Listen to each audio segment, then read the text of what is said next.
Alright, welcome back to Baba Yaga's Dancing Hut, Witch Hunters.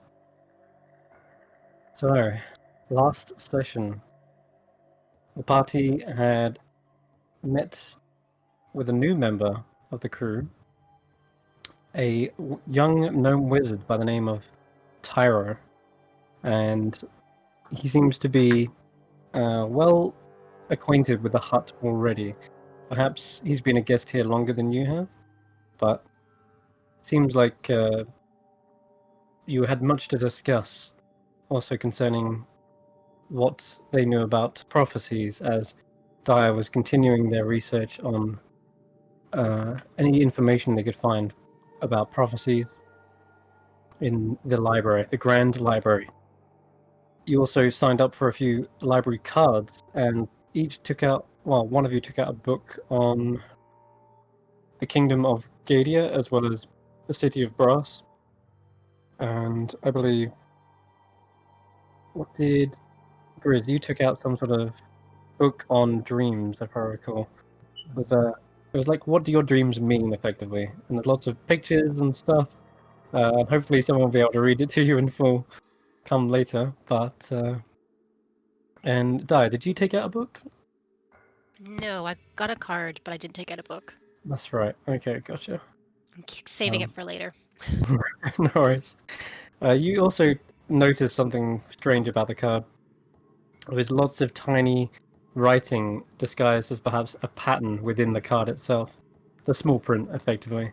But before you had time to read all the way through it, there was so much. Daruka had come back and had found, I think, a book on, wasn't it, celestial bodies and such, I think. But anyway, nonetheless, you've taken out some cards. Daruka seems very pleased with that, and he also perhaps suggested that after you've done sharpening your minds, that you sharpen your skills within the training room. And Taro, your eyes were very bleary by the end of a long reading session. Perhaps this is just the thing you need to perk yourself back up and stretch your legs, etc. So, off to the training chamber you went, and you started to recall your way back. I think you only got momentarily stalled as you saw a strange dead tree within Eleanor's quarters. You sort of decided perhaps we should at least investigate this as to whether this is some sort of decorative thing or whether someone has just not been watering it. So, Grizz, you happily got some water from a nearby water skin and sprinkle some drips on it, and it started to, not move, but it seemed like the soil got wet enough that the tree sort of perhaps sunk in it slightly. As it did, you saw one of the branches, or like a twig more like, just snap off and land on the floor. It just so happened that it was almost perfectly shaped like an arrow. It was pointing off onto the wall somewhere. Dyer decided to sort of investigate this. It was just a blank wall, nothing really important or special about it. But as you started knocking around, you found a hollow panel in one of the wooden walls. And just as you was hearing the knock echo, was suddenly when an individual came around the corner, Jaden Thule, who ordered you to immediately step away from the wall. He did not give you a warm welcome, but he told you that this was Eleanor's quarters, and he showed some disdain for having visitors coming and going throughout the hut and using Eleanor's rooms as a sort of makeshift causeway. He ordered for you to leave. You apologized profusely. You picked up the twig and was escorted out by Lady Mora, who apologized for Jaden's rudeness, expressing that he's only doing his job as a bodyguard and security, effectively. So he's quite protective and suspicious of outsiders, as I guess he should be for his role. Anyway, Lady Mora seemed much more amicable as she led you towards the training quarters. And that is where you were left by her, and there was a complex puzzle with illusionary walls and a staff in the middle. After working out the Eurylian path, I think I can't remember how to pronounce it, but yes, there was some sort of puzzle in which you had to pass through every single wall at least once, and doing so, each time summoned up some horrific claws that scuttled from the corners after being summoned. You managed to best these fairly easily, although the numbers became overwhelming once you came to the finale of the puzzle. Eventually, the staff transformed once you'd fully completed the puzzle. It had some sort of strange magical quality where it absorbed all the walls back into itself. And whoever was holding it, I believe Tyra, you sensed that you kind of became suddenly attuned to it, and all the walls were able to be resummoned, if only perhaps using one charge at a time. But you're not sure the full capabilities of it. You'll perhaps need some time to practice, but you were able to at least summon some straight off the bat and enclose off several areas where the crawling claws were being summoned. Covering for each other's backs, you managed to annihilate the rest of the pests before catching your breath. Grizz, you also got some training in with a very insulting training dummy who was flying around trying to teach you the benefits of keeping your enemy off guard and distracting them. You got headbutted a few times as well. But after you had made such a mess, Snurg, of course, none other than Snurg, turns up. The janitor, he is ever so loyal, starts clearing up your mess with a bucket and rake, by the looks.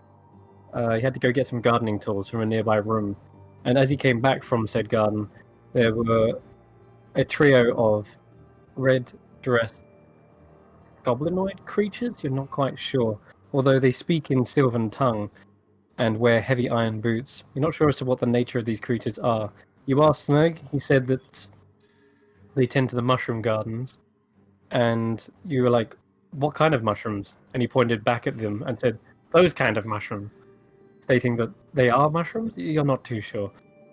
Either way, Snurg was able to clean up some of your mess before, I believe, Ember, you suggested that you perhaps get some beverages to take the edge off you guys, because you just come close with something nasty. I mean, you got it under control, but it got a bit precarious, and so a much-needed drink was in order. So Snurg led you into the wine cellar, back through the main room.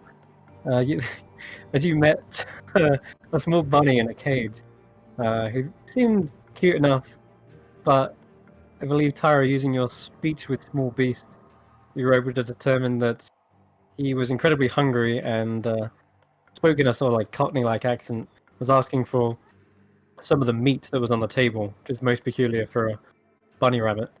And I believe he suddenly grew razor-sharp teeth and devoured the meat, tearing it piece by piece. You saw that Snurg was trying to deliberately not see this, and as he turned around, you questioned him as to the nature of this creature, citing that it could perhaps be like a vampiric bunny, but he replied saying that no, he thinks it's a Walpurtinger or something.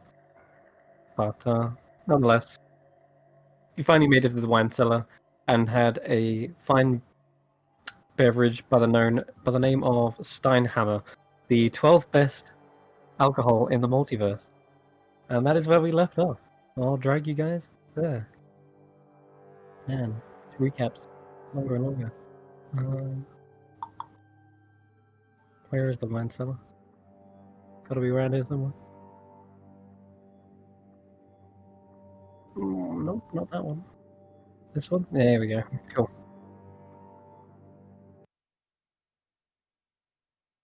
Alright, can everyone see them? I'm trying to find me. Oh, there we go. Not yet. Yeah, it's there. You haven't rested yet, have you? No, no one's had a rest. Not after that Okay. battle.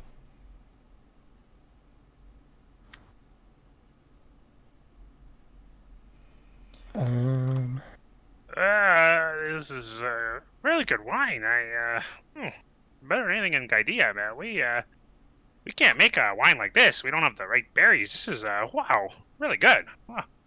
Yes. Snurg. No. Yes. Yeah, Can we open another bottle? that's what I was Yeah. gonna say. Yeah. Sure. There's this one, made by some what are they called? Satyrs from the Feywild. I told you I don't want to talk about satyrs, Snurg. Stop. When the What? satyr talk. What's Snurg, perhaps put that one away. As far away What? as possible. Oh, okay. This one's made by fairies as well. This one's pretty good. It's using some of our own hops and ingredients from the Gloomglen. Potentially the one used by the fairies might actually help you, maybe, Ember? You think make you a little bit less scared? I don't know. Have we got anything a bit sweeter, maybe like fire wine? This one has the potential for fire. It's kind of a mixed bag, you know? Oh, You no. don't really know what you're getting. Yeah, that sounds yummy. Have any of you guys tried fire wine before? that's just rum, right? Well, it's like wine, but But it's it's got a just little bit rum. of extra kick to it. It's a bit on the sweet side because they age it for a little bit longer. Okay. Sounds Like good. like a port or a sherry? I don't know what those are. Oh, Alcohol. Yeah, no, it's basically port, yeah.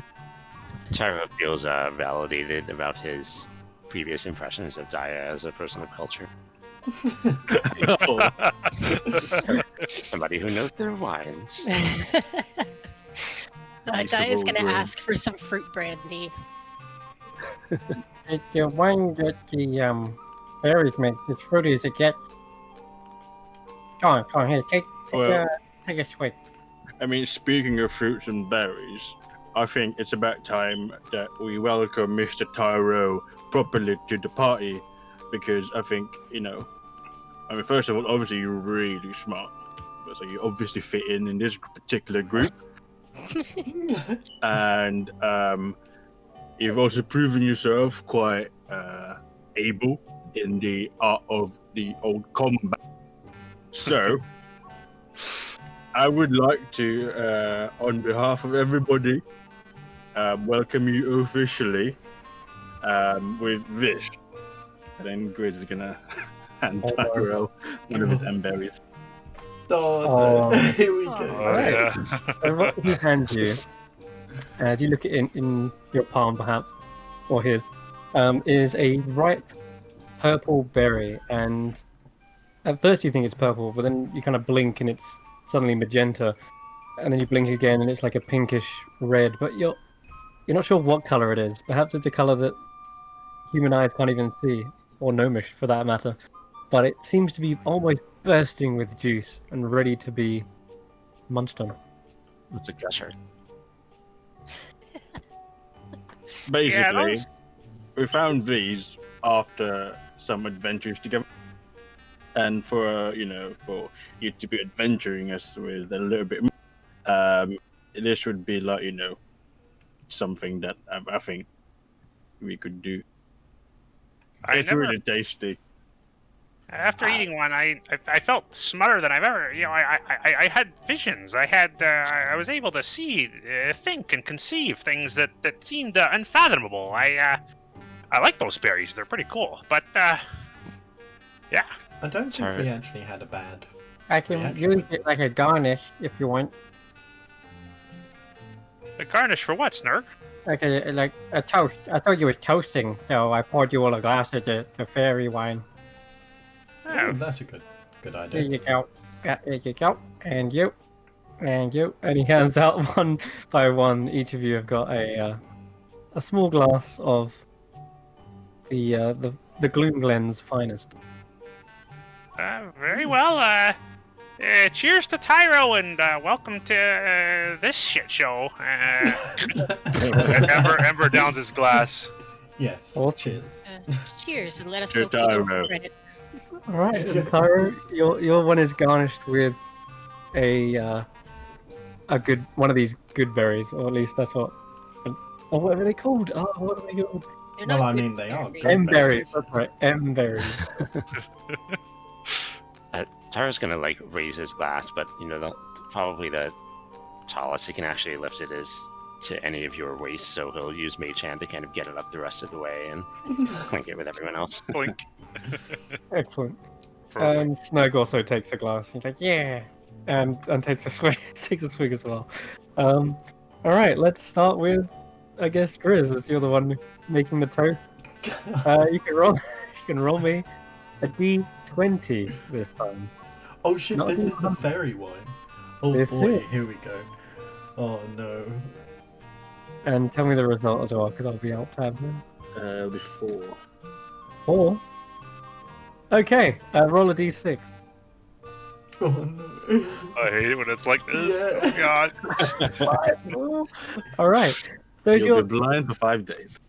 sipping Oh. it down and really getting the flavor around your mouth, right? When you swirl it between all your gums and stuff, you feel a loosening around your teeth as the tantalizing flavors play around on your mouth, dancing, and suddenly you feel something hard and solid, and it rolls around in your mouth.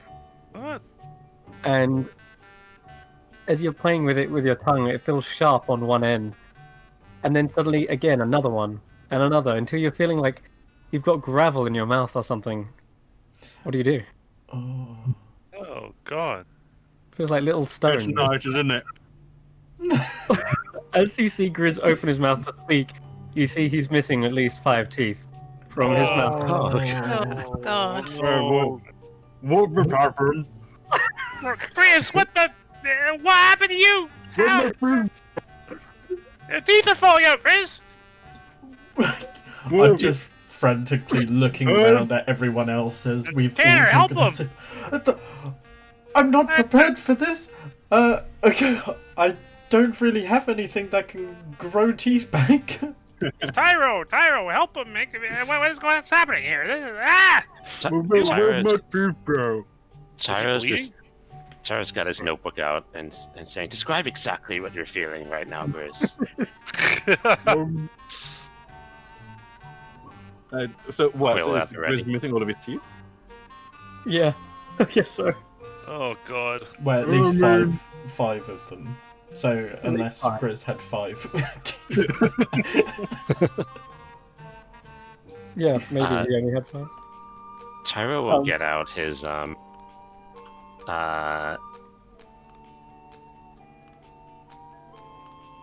he'll like maybe tear a piece of cloth off the side of his robe or something and say, not really a medic, but perhaps you could bite down on this in the meantime if it hurts. I have no teeth. You can bite down on your gums. Okay, so Tara, as you're offering this up to Grizz, with your observant feet, you notice something as you're biting down on this cloth.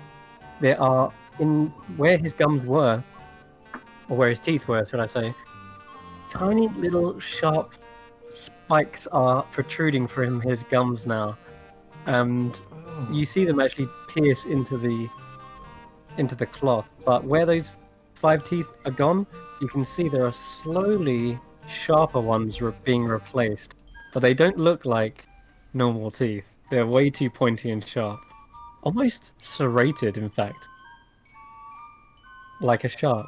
I was about to say it. Is he growing shark teeth? Yeah. What the hell? Tara's gonna look over at Grizz's mouth, kind of with a puzzled expression as it slowly dawns on him, and say, "Grizz, run your fingers along the inside of your teeth. Do you feel something?" He does. What does he You feel? feel you do feel a sharp point. It's like, oh, Right, that hurt. What happened? what's he saying? I can't even make out what I he's saying. think he. Hang on, I think I might have This something. makes no sense. I didn't eat any of berries. Does your face feel numb? No, I don't think so. Okay, No, it's not numb. I might have Sir, something. have you seen anything like this before with the fairy wand? Oh yes. In fact, you're probably up next. So Dyer, roll me a Oh God. D20. Oh boy, here we go. Oh, Oh, Lord. Oh no! Oh no! Yeah. Oh no! Oh no! No, actually, it's not too bad. It's quite funny, in fact. Oh, funny is really that's encouraging.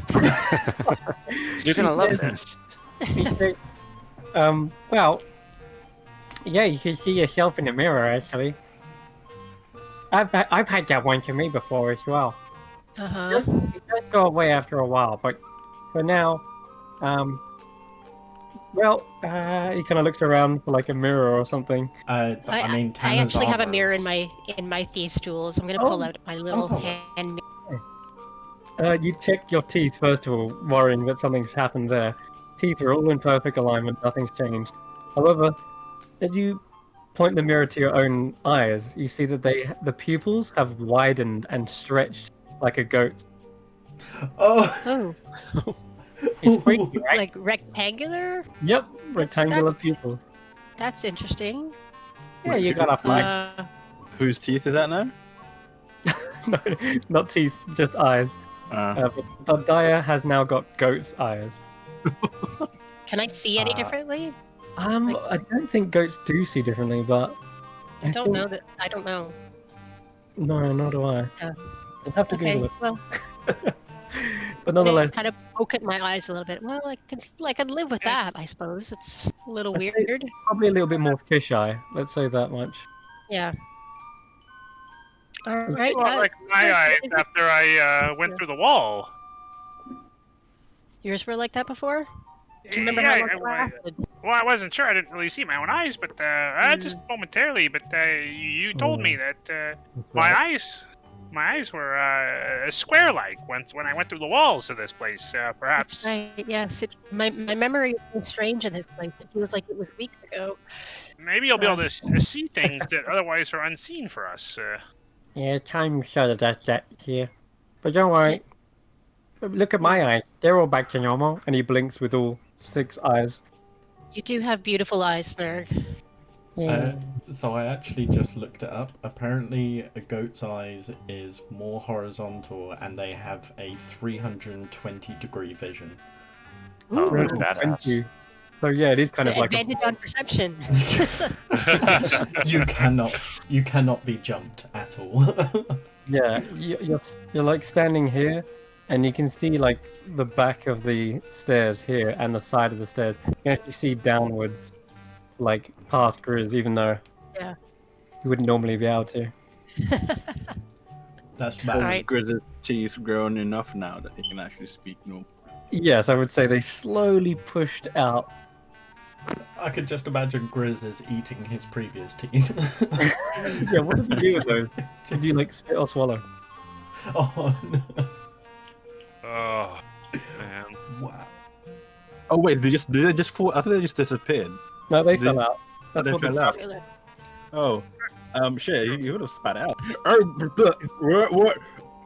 Ah! Jesus, Gosh, what? Grizz, right back. So, Grizz, don't leave those behind. They can be used against you in all sorts of witchy things. Oh, one's on my boot. Take- One's on my boot. Yep. Keep them in your pocket or give them to me. Damn, I just No, got I one. keep it. I was gonna get one and cast a curse on you. No, I'm just kidding. I don't recommend that. Those kind of things seem to have a heightened effect in this this hut. It seems that curses Funny. are to be feared. Funny you say heightened effect, Ember, because roll me a d20. Oh no. 11. 11? Oh, Ivan. Okay, this one's a little bit odd. Oh no. Am I afraid still? This one's very hard to describe, but basically, you have an altered forebrain, which is your brain suddenly feels like it's rewiring itself to fey-like designs. The fairy and all the fey folk you've encountered so far think very differently. Their thoughts are just different. Their view of the world is very different. Literally completely opposite to what he is. Oh my god, this is hard to deal with. Yeah, it is difficult to like understand this one. You need to do. I read so many books on Fae just to answer this one question: how do Fae think? And it is very strange. You don't consider clothing, for example, to be even necessary. It's actually humorous that other beings would even wear clothes. It's just like a funny thing that people do. What else do they do? They don't think of monetary values. They think in pacts and in promises. Your word is absolute. For example, if you say something, then you're basically, words are power with the Fae. If you say you'll do something, then that's a promise you can't break. It's law. God, is this? Do I have to add this then? Is this? For the moment, yes. But you effectively you can't lie. God. You find normal things very humorous. You don't think of time of day. Oh god, it's a real mixed bag. But basically, thinking like a Fae. Chris, why are you doing this to me, man? Why are you doing this? You're all back. I mean, also you don't feel like you ever need to sleep, like ever. Like sleeping is like, why would you even do that? Oh, that's gonna do well for a spellcaster. Excellent. Yeah, you're very restless. You're Oh my effectively a God. flat earther. And the most mundane things will fascinate you. Like a strawberry will be like, oh my god, what is that? Chris, do you have Chris? Yeah, Chris. You got one of those berries? Chris. Oh my god. I have. I really want one of those berries. I've got a last one, but I think we should save it for if somebody else comes around, like Tanner. someone new. No, I'd like it right now, please. If you could, what the? It's really hot in here. Why am I wearing this? Anyways, yeah, Tanner, I appreciate this. You gifted me with this wonderful tunic, poncho, but I don't really want to wear it anymore. I'm just gonna take it off. Amber starts undressing himself. Oh no. Wait, what? Are you okay, Amber? Oh, I'm great. Everything's good. I It's really not would like. bath time, though. Can I do something for you in exchange for one of those berries? I promise I'll do what I can to do I something really for hope you. this isn't linked to you taking your clothes off right now, Ember. You got any gold? Yeah, I got lots of gold. Sure, you can have it all. Here, and I'll give him all the gold I have, which is 44 gold pieces. I will hand you. I'll give you 44 gold pieces for a berry. Here, my whole pouch. How many is that? Is that a lot? Yeah, Is that look more at than it all. 10? Yeah, totally. Yeah. Look, it's Okay. 4 times 10. I don't expect you to work that out. Don't worry. But yeah, it's 4 10s. That's a 4 lot. Okay. tens. It's a deal. Okay, here you go. I immediately eat the berry. Oh, 44 more gold. Oh, it looks so pretty. Oh, wow. Oh, Okay, so oh god, you're gonna double up. Roll me a D100 for this one, and Snurg tends to, I guess, tire and say, "Don't worry, he's going through like a Fae, like phase." But Tara's I writing would- all this down and like cataloging our reactions in the way that you might like if someone was like going to prepare for like maybe their first acid trip or something, they might want to like document all of their experiences. He's like got his notebook out, writing stuff down, like, Yeah. oh, it's Ember's naked now. Okay, interesting. yeah, I went through this one too. Mostly got over it because I'm not really a Fae creature, but some things did stick. And he looks down at himself, realizing he's completely naked. I Guess I never really got over that one. Sturg, you're so curious and strange and an alien. You're really interesting. And I'm gonna walk over and just kind of like start, feeling his shoulders, checking him. Very peculiar. If anything, Snurg would be everyday commonplace. Seeing a Okay. creature like a half humanoid, half spider would be like, that's just mundane. But something as simple as like I don't know how to think like this. It is very hard.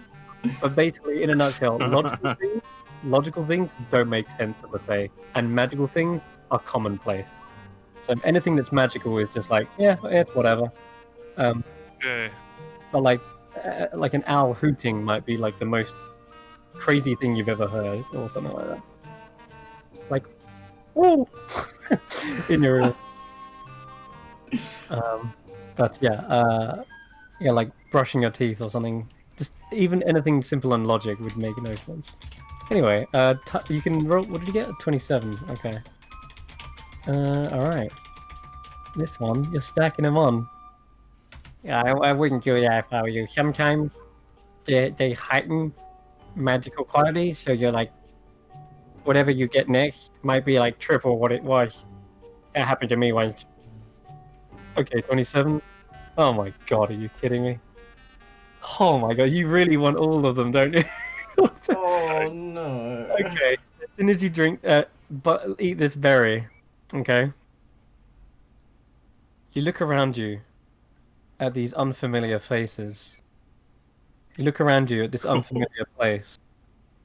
Why are you naked? Why are these people you've been drinking with? You look down at the empty bottle of wine, you realize, wow, you really must have been drinking. God, this is the hardest stuff you've ever drunk in Gadia. At least, that's where you think you are. Gadia, right? Okay. This is Gadia? Yeah, The last we're 10 days, you just completely forgot. Oh enough of my that. god. Enough of that, Ember. Come on, put your clothes back on, mate. Who are you? Ah! Get away from me! What the? Ah! Good news Ember. is, you I don't know. go in the corner. The good Crawl news is you don't know this is the hut. So you're not afraid of the hut anymore. Okay, Hey. very good. Fuck. Please, listen. I'll give you anything. Just stay back. My family will take care of you. Will make you rich beyond your. Just don't hurt me. I'm royalty. I'm stand back. Who are you? I start to just. I produce flame in my two hands and just. Oh, Stare at god. Oh god. No. Smoke Ember, fire. Get can't. back! Get back! Who are you? I'm Tyra. trying to- Who's that thing? Oh, the monster! I throw my fire at. That's Snug. Okay, roll a hit. Yeah. He does try to hide because he knows what's coming. Yeah. Oh god, it hits. Oh no. It's gonna be 4 points of fire damage for poor Snuggy. It burns up, and he tries to scuttle away down the stairs and into a deep corner. Whoa, I'm just Ember, going... what are you Five or doing? 6 seconds. Who are you? And Grizz try and restrain him. Yeah, I was gonna say Tanner's gonna do the same. Yeah, go ahead. Tyra screams and ducks behind the barrel, like clutching Dia's his gonna books reach for protectively. the new cloak that Tanner made him and sort of reach out to reach it out to him at sort of arm's length and go, here, put your clothes on, honey. Just all a bad dream. I try to bring more fire, but at the same time huddle in the corner, just completely confused. And please, okay, sure, I'll put this on. Sure. Do I still have like Fey mentality while this is happening? Like, Yes, I guess you do. I don't want to put that on. I don't know No, how. why would I put that on? Oh, but Get away would from he, me! but would he have forgotten This is about... so. If He forgot how he about got it. He would have But he forgotten how to, but he would still have the flame emblem on it, wouldn't it? That's You are true. all so So he would- curious. That's very true. It would still have the flame on it, which you. So I'll show him. Look, this has got the flame. It was handmade for you. Don't you like the pattern? I've never received this, but yeah, it's very interesting and looks really cool. Yeah. But I Yeah. only like wearing. Why do you have so much restricting yourself? Who are you? I'm Very going to go and curious. slap a palm onto his forehead, and Mm. I'm going to cast protection from good and evil. It has worked so far. It's worked against the fear effect. Mm-hmm. Unfortunately, you can roll me an Arcana check as you do this. Heck. Mm-hmm. 7. Yeah. Okay. You're not sure why it's not working. This is something a little bit more potent. But you do remember Snoke mentioning that he wouldn't suggest doubling up on magical effects in case this kind of thing happens. There's more severe ones. But Tanner, as you're trying to cast this spell, roll me a d20. Yeah, I was waiting for that. There it is. It's all kicking in at different times as your 4. body digests it. 4. Oh, by the way, and whilst as Snoke was hit by this flame and it burnt some of his flesh, his whole body turned green as he was scuttling away as well. Yeah, you're not sure what the hell happened there, but with wait, did we get? What did you roll? 4. Oh my god, roll a d6 as well. Oh no, I don't want my d4. Too late. 2. Wait, is this all happening just because Tyro ate one berry? No, No, we all had the wine. Everyone drank the wine. Oh, shit. Okay. Yeah, your 2 canines fall out, and then regrow as even sharper serrated canines as well. And you feel the same thing as Grizz, like these hard, sharp things in your mouth. As you roll them around in your teeth, you realize they are teeth. Tada's eyes just kind of go wide. He looks at Grizz, and then just like... just 2 teeth just... Oh, fall look, out. I got the same thing I got. Oh, this isn't going to be good. I don't think I can live with this. It Tyra's might be gonna. temporary. It might be fixable. Let's not panic. I don't know. These are teeth that have just fallen out. Yeah, make sure you grab those and don't leave them behind. Yeah, good point. You're all so strange. What? Ember, you don't remember any of us. Why do you keep using my name? Get away from me! More fire comes into my hands. And I just- Tyra's gonna step up and say, Ember, do we realize what's happening? That he seems to have forgotten us, as opposed to, Yeah, say, being does seem scared of so. us or something. It should be just forgetfulness, but he's obviously reacting badly as if, because he's already shouted that he's royalty. He might think that he's been kidnapped or something and drugged. Who knows? Have we... Does Tyra know or suspect that this is related to the wine we drank or some kind of magical Yeah. interaction between all of us? Absolutely. Okay, he's gonna look over at Ember and say, "Look," and try to be as unthreatening as possible. And he'll. You're really small. Very curious. Okay. Yeah. I see your powers of observation have not been affected. That's good. He's going to cast Minor Illusion and say, "Look, this is us together. Do you remember?" And he's going to share an image of them in the training room a few minutes ago to see if he remembers that. Amber will just look at the minor illusion like, it's not too impressive. Tricks like that. But I'll kind of look at it. And, that seems like an interesting place. Perhaps we could go back there. You don't remember any of this? What? No. Us together just moments ago? We're together right now. Well, yes, and we were Not- also not together moments moments ago. ago. No. Moments ago, I was having supper with my. Well, no, I just arrived at Small Sprout. I don't know what you're talking about. Oh Ember, dear. We've been. Do you remember why you came to Small Sprout? Well, yeah, I can't talk about that. That's private. I don't know who you are. You were seeking someone, right? Don't. You were seeking. Who are you? What? It's my family's legacy, not yours. Stay away. What? We all came for the same reason. You're in the hut, Ember. That's why it feels strange. I'm not in. What? How do you The know about witch's that? Who are you? Ember, calm down. We've been traveling together for the past. What's it been, like a week? Yeah. No, I hired my own personal guard to take me. That's not true. Well, You're lying. They definitely haven't. You shouldn't been- lie. You should not lie. I'm not lying. Guys, I think I What, might have a Weaver? solution for this. Go ahead. It seems like we need to get whatever This has gotten nice. I've still got one of those mushrooms. It's pretty big. Oh, No, No, put it no. away. We don't know what will happen. Well, with that the looks mushrooms. tasty. They said It it Looks was like a a good very time. tasty mushroom. Does anyone Ah, have a those zone of mushrooms- truth or something?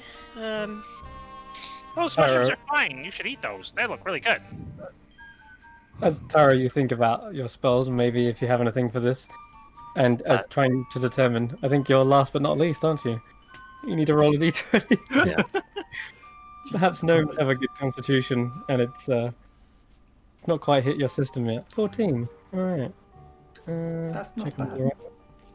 14. Okay. You feel like an itch at the end of your nose, and this as you go to like sniff and scratch it, you feel the nose is elongated, quite lengthy now, and your nostrils have also widened. You're smelling the sweet scents of the wine. You can even smell the burning of Snurg's flesh all the way down the end of the corridor. And you have advantage on all checks involving smell. Oh my god. Yeah. Tara's gonna, like, as he realizes this is happening to him too, he's gonna just go back to the corner where he dropped his book reflexively for Ember's produced, and he's gonna quickly grab it and start writing down. Oh, fascinating! I can smell everything. It's like running around to the barrels and like sniffing them and Oh yeah, the oak. scraping up dirt. That sort of. Yeah, there's an oak aged barrel, and you can smell the mustiness of the wine cellar. You can smell the dust.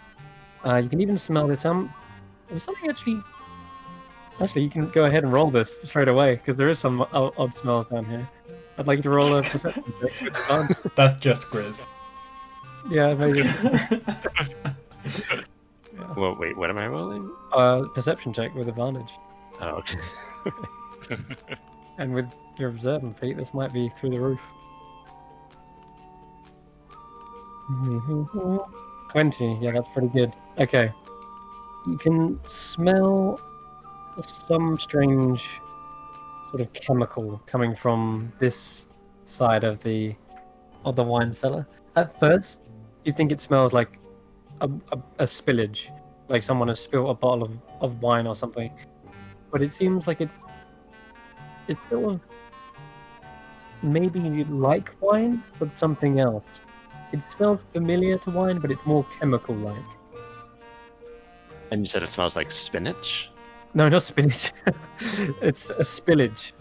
Oh, spillage. Okay, gotcha. It's spinach. I was like, Yeah, like maybe someone spilt something down there because it's coming up quite heavily, right? got it. So these are stairs down from where we are in that Oh, direction. sorry, no, they go up, don't they? My bad. Yes, apologies. Those stairs go up. These stairs, the ones Snurg ran down, obviously descend. Got it. Yeah, I mean, I think Tyro's probably just taking everything in, so he doesn't say anything about that immediately. It's gonna run over to like Dia and Tanner and Grizz and Ember and sniff them individually to see what that's going on. Okay, I'll ask each of you individually. Grizz, what does Tyro smell? I'd imagine it's still fairly okay. I mean, they've just had a bath, like. That's true. But his clothes definitely smell much less appealing. Right. Of the forest, maybe, or soil? Quite, yeah. Other types of soil? I was gonna say soil Yeah, of that- some description. Actual soil. Sure. Like one of those overly masculine bath Very musky. bath but not in a soap good way. names like Mountain Mist, Must- Forest Plant. That's it. Being a fragrance, Tanner, Right. probably a salty smell coming from you, right? I don't know. Who knows? Yeah, I mean, beneath the armor can't be that good. Even after the bath. And I don't know, what does Dia smell of? Leafy? Well, I imagine as the same as with others, the clothes smell a little bit sweaty. Right. Probably less than Grizz, but she's been putting on like scented oils onto her skin and hair, so you smell a little grass, green tea, sort of fresh smells. There you go. But you can tell that it's artificial. Right.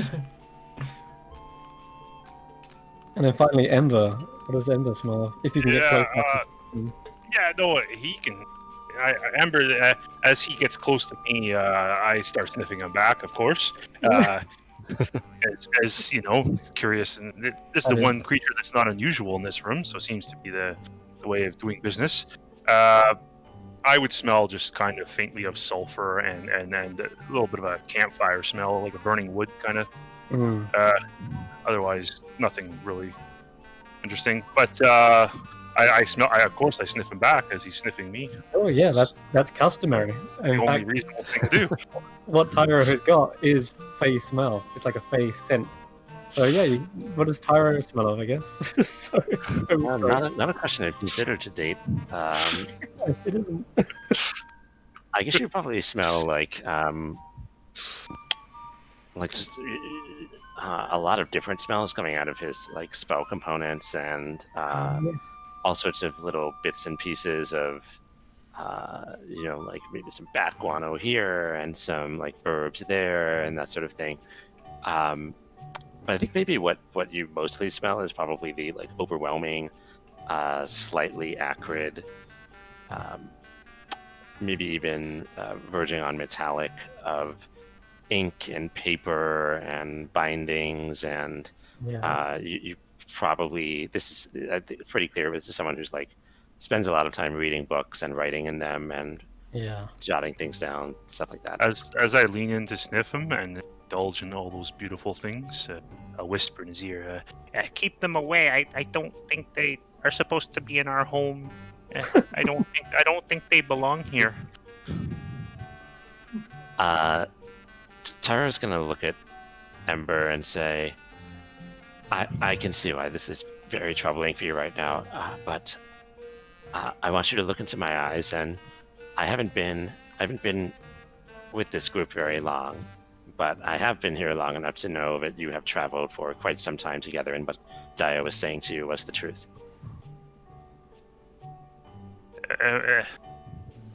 Okay, well, you just make sure that I'm okay? And I will cast Friends on him.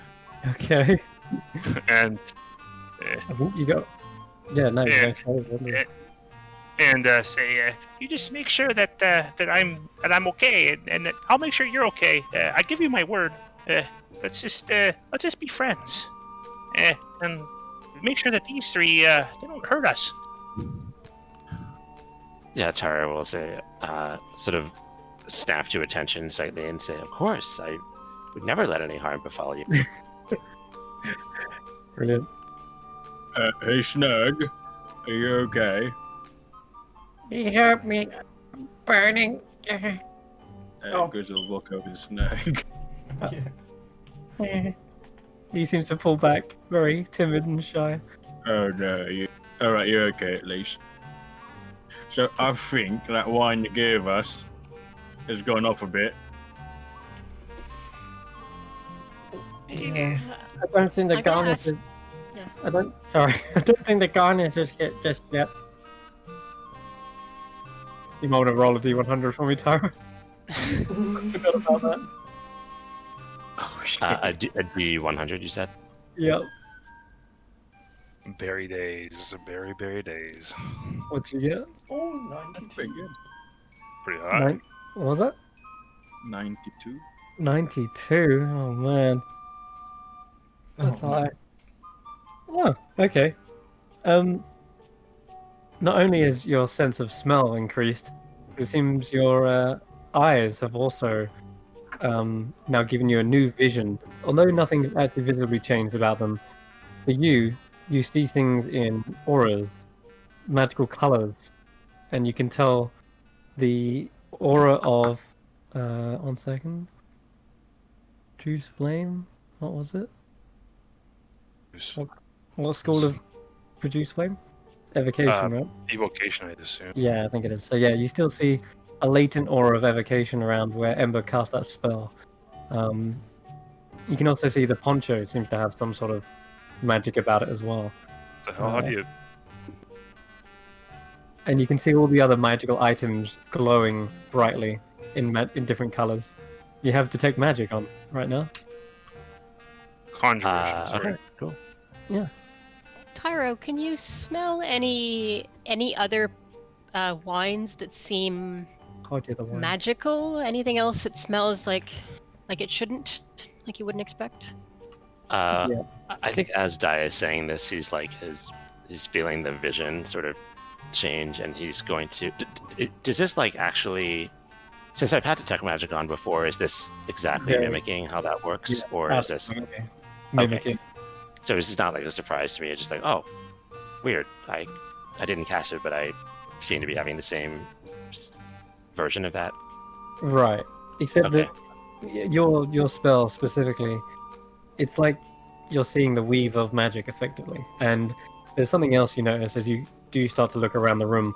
The wine racks are aglow in different colors, rainbow colors almost.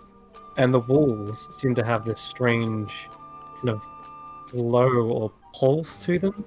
I'll need you to roll a perception check. Oh god.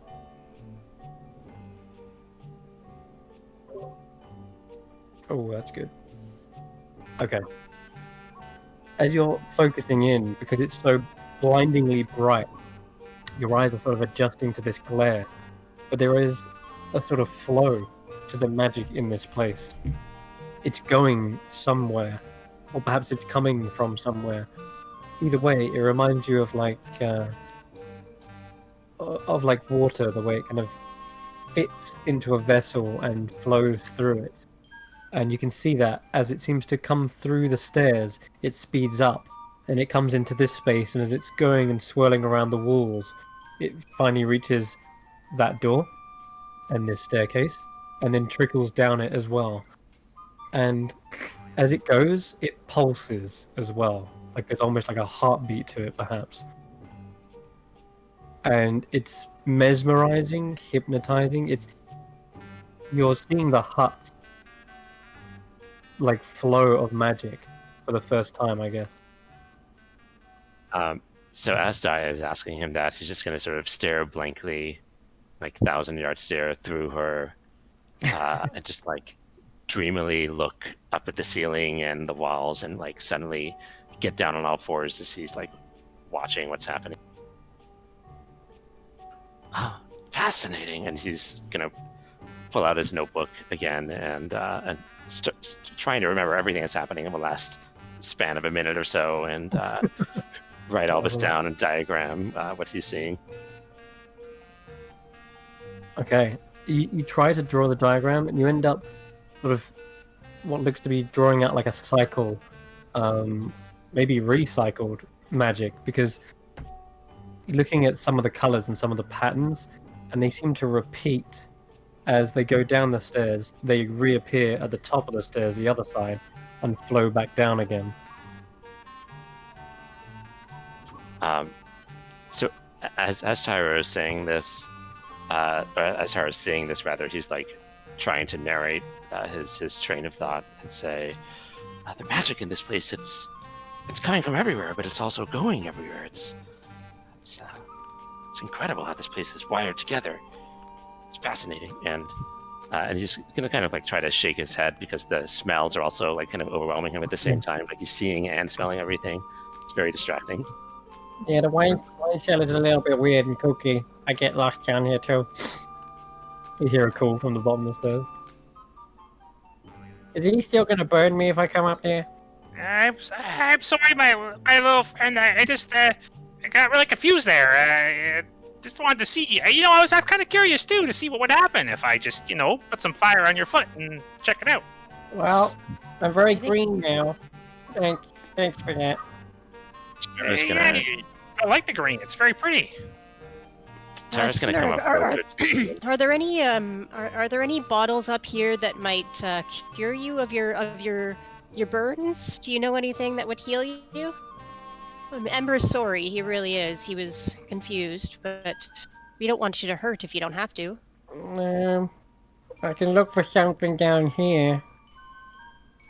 Is there anything that you know of? Maybe he starts rustling around, and you can hear him shifting through wine racks and barrels and such.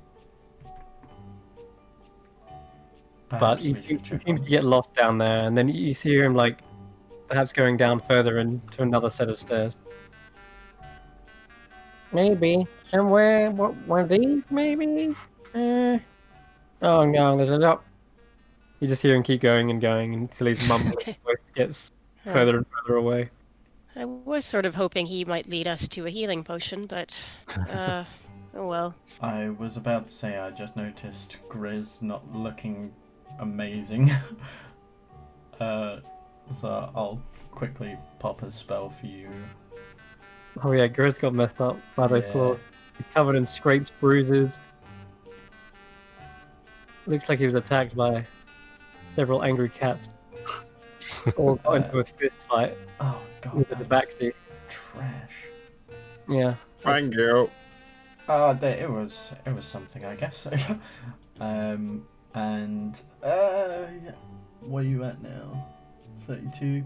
I'll pop another 8 from my lay on hands. Alright, thanks. Are any of the bottles or barrels labeled here as being potions, or are they all just labeled like wine?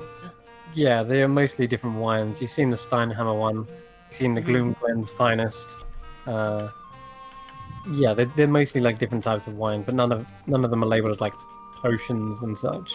There Even are a the lot one that we just took that says like wine asterisk magical effects. Oh right. No, not really. They look to be Huh. like labels. They're not really made to be like alchemically Yeah. labeled. Yeah, not in this room. As No the list wine- of allergens. Finished product. as being Consult your doctor oh, before It imbibing. does say that Really? it does say that it's been made with bitter blossom though, like distilled and changed somewhat.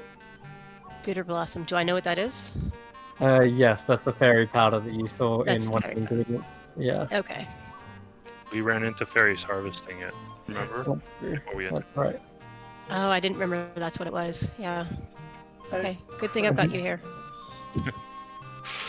Chris, as being a paladin and working in like a cathedral with many clerics, by any Yes. chance did they have any kind of like favored wine or favored beverage of choice that isn't holy Yeah, water? certainly would. Certainly would. Yeah.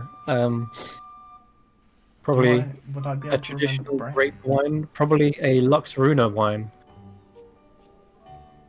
That was probably their favorite. Okay.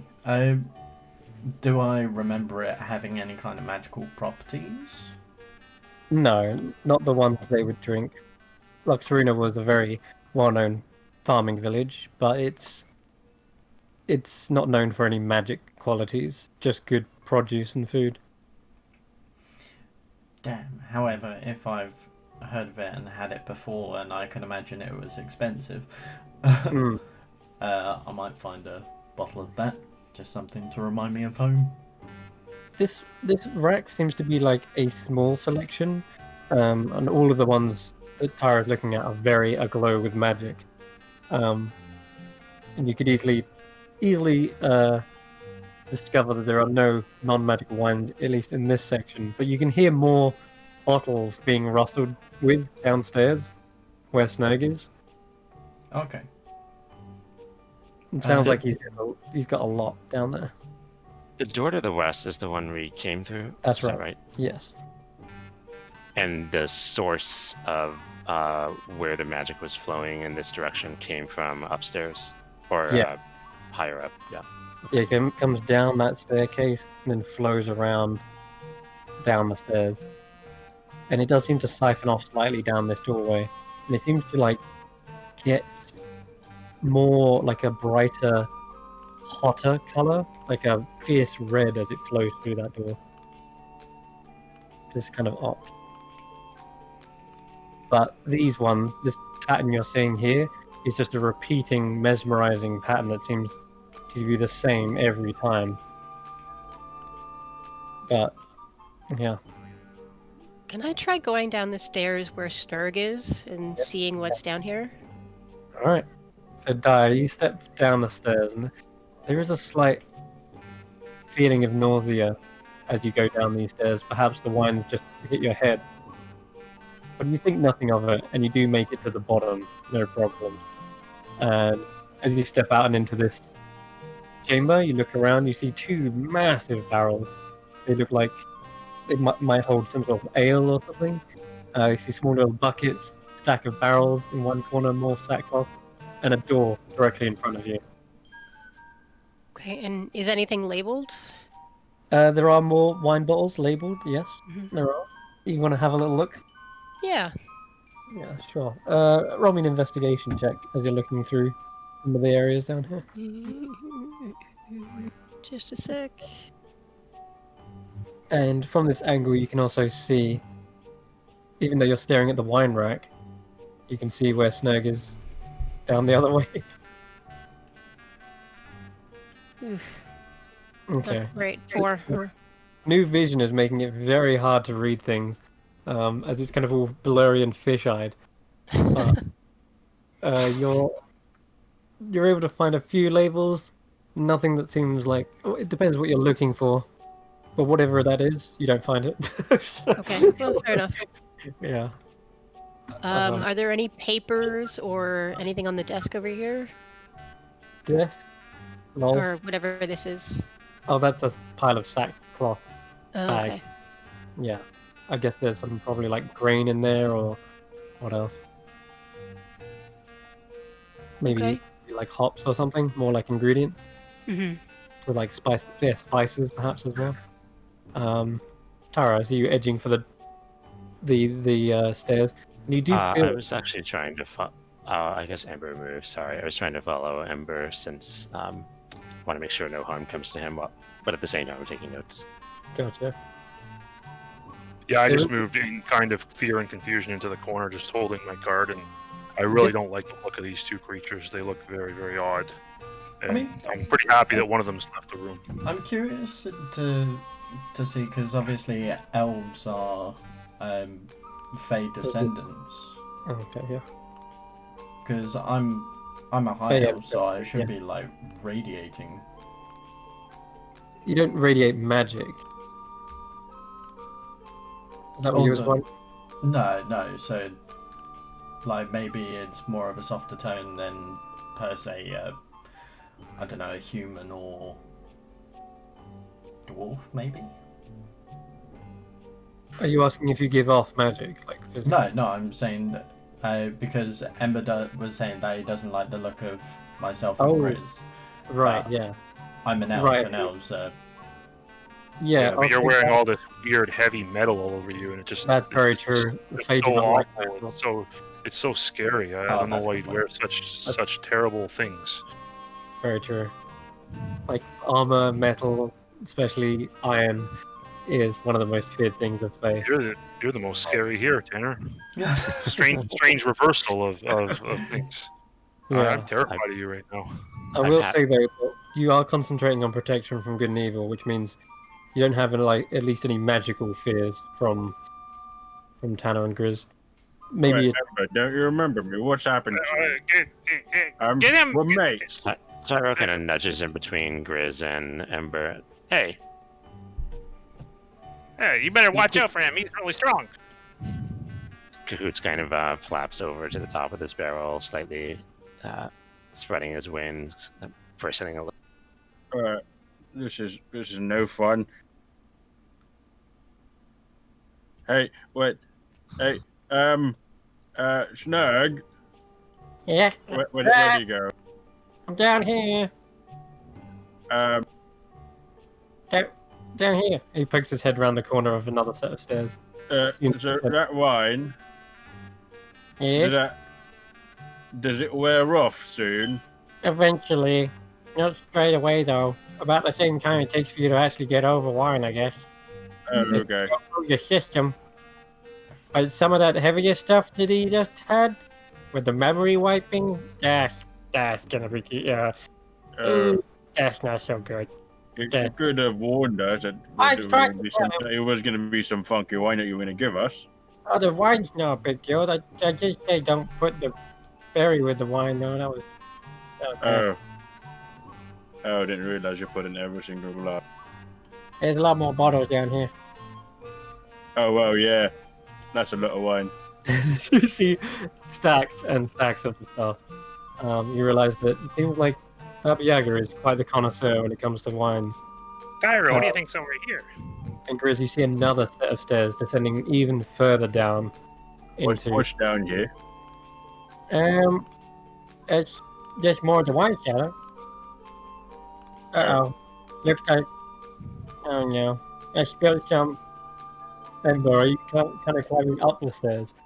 Funnily enough, you can actually hear Grizz's voice coming up from these stairs. All right, I'll wait. I'll wait till he comes up. Yeah, watch this one. See if I can. See if I can trick him a little. If you've got like memory wiping wine, you got maybe some memory, what's the opposite of wiping? Like, unwiping. Tyro, do you know his name? Do you know that big one? The big one, the giant. What's his name?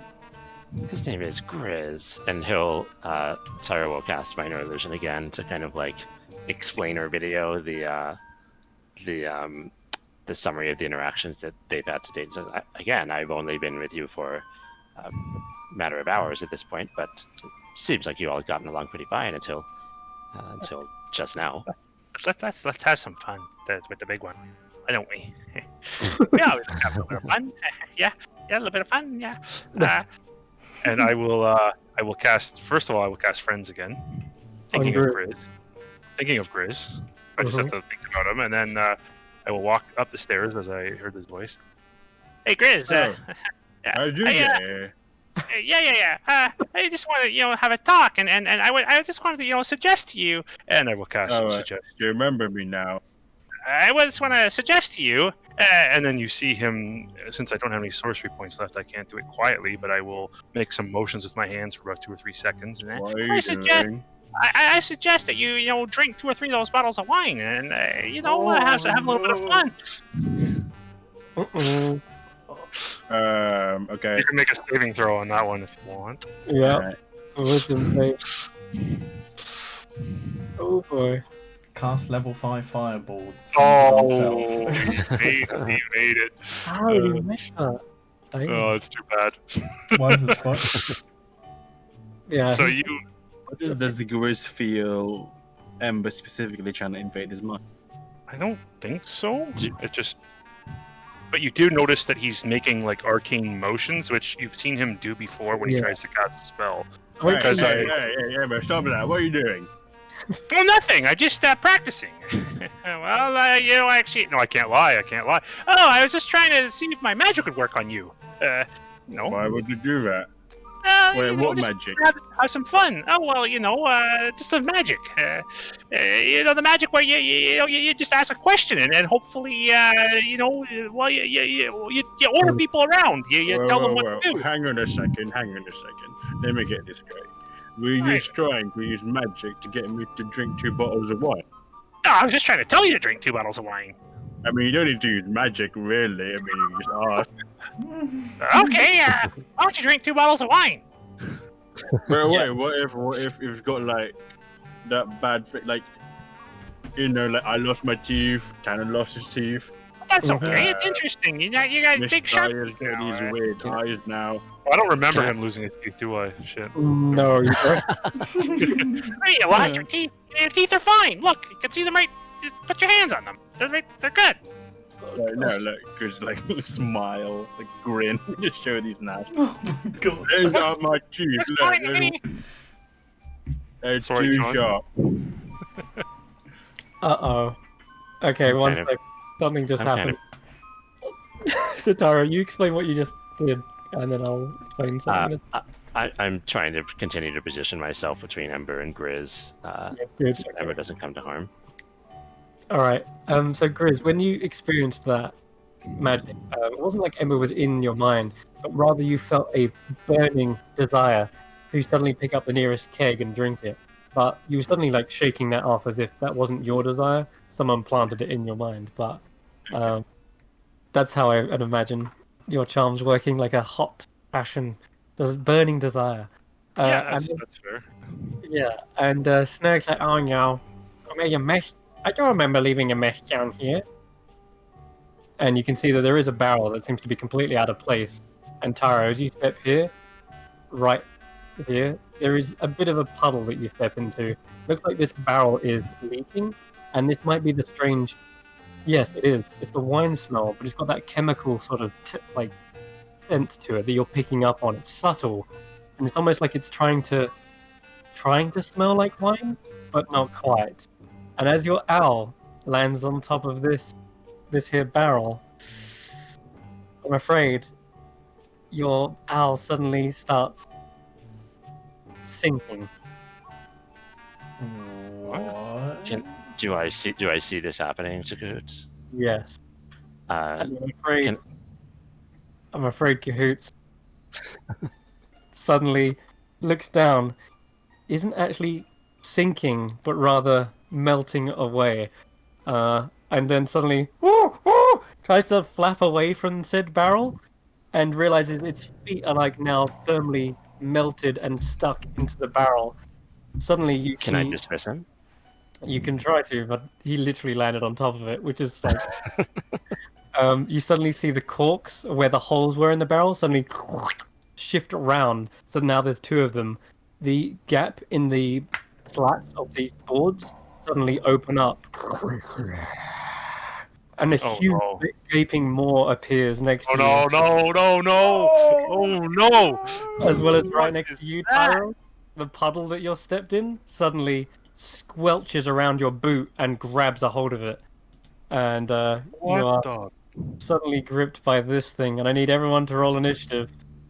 Ah! I scream in terror Yikes. as I am touched by anything. Oof, Does that initiative roll count for everyone. Rise Up and Die? Oh shoot! I didn't have my token selected. Oh, okay. That's right. Click it again and then change it, and it should do it. Okay. And we need Heck, that. no, we need something. That is a fucking nope. It's a big nope. Mimic barrel? I don't know. Must be. Jesus. Okay. There's fucking two of them. I've used all 3 of my level 2 spell slots on just insane shit. Like, I have not used a single one to actually... I've used 2 of my 4 as well. I'm afraid the owl. Oh, okay. Roll Cahoots onto initiative. We'll see if he can get away in time. Or, of course, actually, you would be up first, right? So, Oh, Do you want me to roll a separate initiative for it? actually, it won't be at any point because you're going to dismiss it anyway, right? As soon as it gets to its turn. Well, if I mean, I guess if I'm thinking about if I'm going first, I might unsummon him. Okay. All right. Roll anyway then. See what we get. You just got to click that token as well. 21. Oh wow. Okay. Naturally, it's going first. It's the one who suddenly realizes what's happening. However, Cahoots is both grappled, just grappled right now. Anything that touches is adhesive to it, thanks to its adhesive form. So it can try to escape, but the DC is 13 to try and escape it. Oh, Chris, could we quickly get a blown up picture of the barrel? Oh, absolutely, yes. Oh, Oh my god. What the hell are these things? at that. Yeah, you see the rivets and you see the metal bands start to liquefy and slip away on it. The whole form seems to be kind of wobbling slightly, and you realize that chemical smell is because it is trying to mimic the smell of wine, but it's not actually wine. Tanic and Grid doesn't really have Uh, sharp teeth, they have barrel teeth. All right. Oh my god! It actually somehow pulls away. Wow, strong Cahoots. It's incredible. 2 natural 20s. Let's check. Leave! Tara's gonna yell at him and be like, "Get away!" as he's being dragged towards the barrel creature. Yeah, as it starts sinking in, you see the mouth try to reach up and snap at it, and it just barely manages to pull itself away as the form liquidates. It finds its way of it's like switching out its feet, and then uses a gust of air from its wings to propel it and push itself off. So he'll use the rest of his movement to get away. All right, go for it. Oh god, one last thing. Totally forgot. There's a surprise round technically. Oh god, I'll say the Cahoots he was fine. He can get out. He made the DC. Not going to take that away from him. That was incredible. 2 natural 20s to save Cahoots out of that. All right. However, everyone else, Ember, Tyra, Grizz, all surprised, but you've got your reaction now at the very least. And which mimic is it first? The small one. The one that's got you grappled, Tyra, yes. For even just getting near this thing. You are now stuck to it. And it starts to merge even further with you. As it crawls up your leg, you see a long, kind of where the band of metal was, suddenly whip out like a whip and try to hit you. Wait. It can bite you instead. That would make more sense. It's been a while since you used mimics. Damn. Still, it's got advantage because you're grappled. Let's do the bite. Oh, You should have mage armor. No, that will hit me. I have a 10 AC. Yep. You should have mage okay. armor. Oh, you should have mage armor. I twin cast it. Give Oh, us right. mage armor. Oh, yeah, that's right. I forgot about that. I do have mage armor from the fight. If it's still. Okay, well that saves you a truckload of damage because as this thing has clearly got a good grip on your leg and is about to chomp straight into it, you see a shimmering barrier of heat. It's like a heat wave suddenly push out, and it melts the face of the mimic away. And then before it reforms, you just caught a glimpse of its perhaps true form. This kind of like pussy-looking chemical-like liquid, almost looks like bubble gum but less pink. Anyway. That'll end its go, I guess. Okay. Dia, you're surprised, so is Tanner. The other mimic suddenly peel itself away from the wall. Its legs are these struts that are on the floor, and then suddenly slide across, shuffle over towards Grizz. This huge mouth starts to encompass your head. Oh no. Okay. The pseudopod suddenly whips out. 24 to hit. Yeah, that hits. Take 5 points of bludgeoning damage. And... The grapple. And that's it, I think. Am I grappled or? Do I Yeah, need you to are grappled, 100%. So yeah, the adhesive trait, you're now suddenly attached to it and like melded on. Right. Yeah. Cool. And that ends its go. No multi-attack, sadly. Alright, Cahoots. Back to the top, so... Cahoots, I think, seeing that Grizz and Tyro are both getting trapped by these things, he's going to wheel around. And since the large one was the one that was pestering him before, he'll go after that one first, even though Tyro's in Okay. a bit of a spot. Yeah. And he'll screech and howl at that thing. Maybe a couple of loose feathers fly around, and he'll take the help action to give Grizz advantage. Alright. Oh god, I should also roll Snake. Okay. That's his turn. Yeah, that explains. He's not even ready for this. Ember, you're up.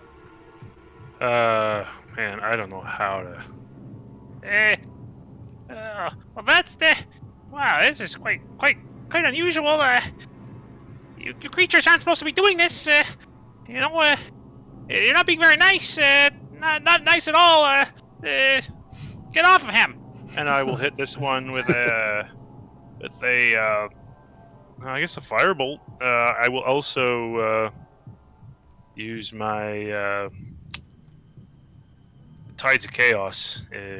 very liberally now, given the nature of my sudden fey. Yeah, I'll Tides of Chaos it with the Firebolt. Yeah, roll with advantage. Let's do that. Firebolt advantage. It's a 24 to hit. Oh, that's a hit. Whoa. It's just 7-point fire damage. 7 And, points.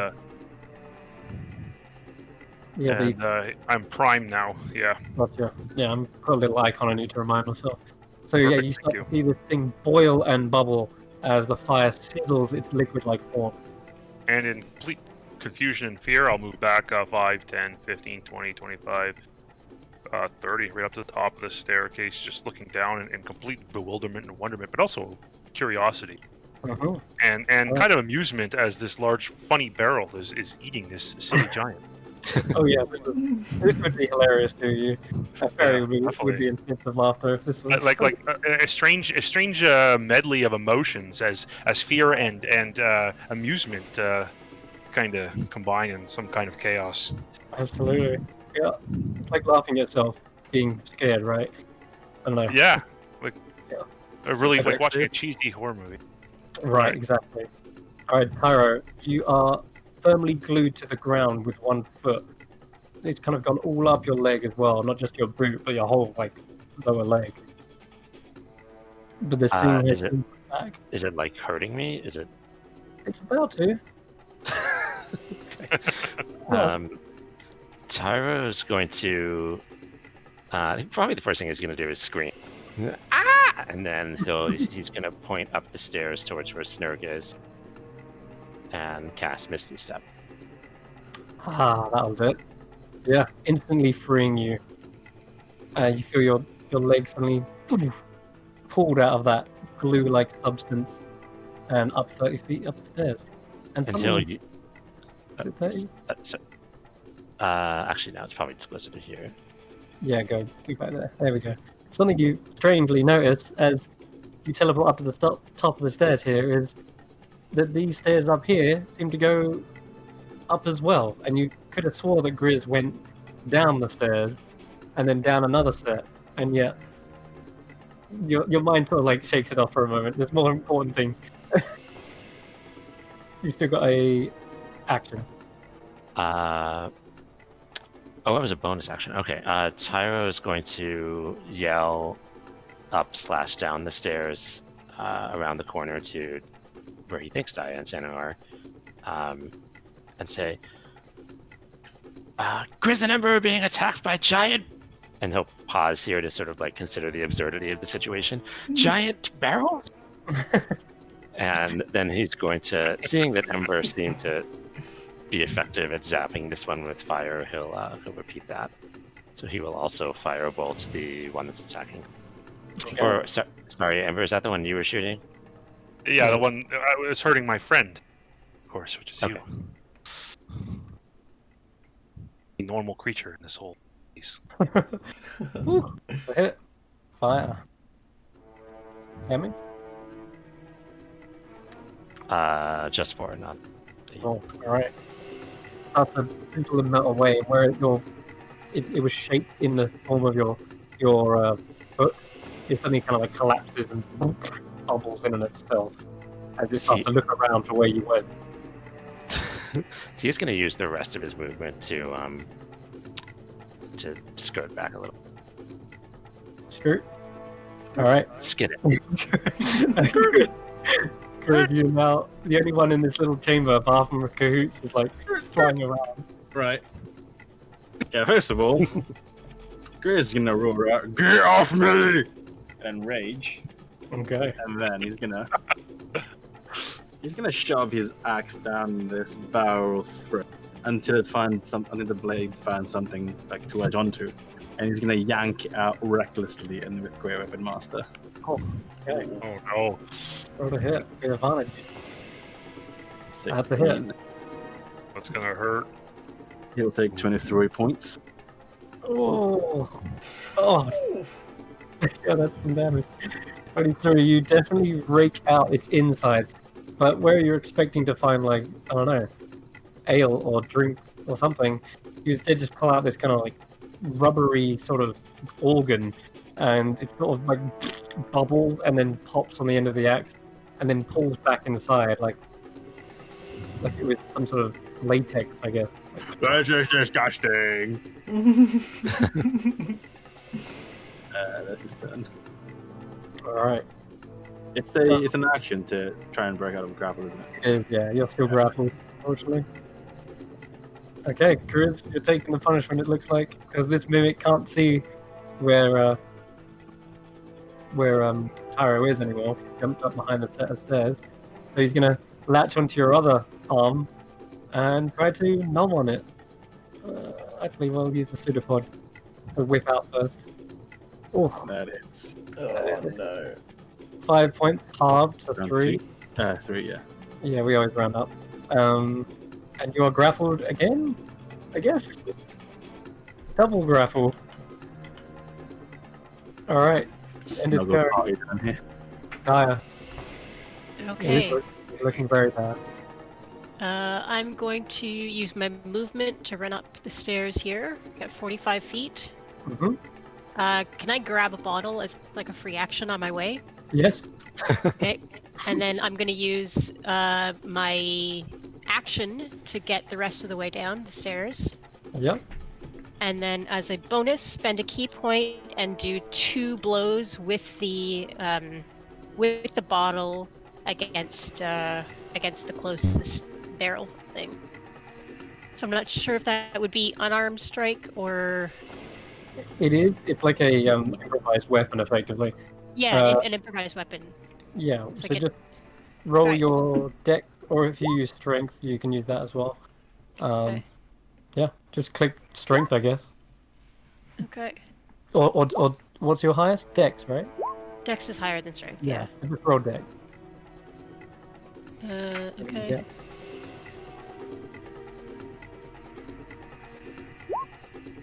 That's a hit. Yeah, that's a hit. Okay. All right. So, yeah. So you does that- smash the ball over it, Yeah. over the head, and it seems like some part of it may be trying to be solid still, but yeah, you smash it over. You do 1d4 plus, we'll say plus your strength, so you can roll that. My strength is not great. What's my strength?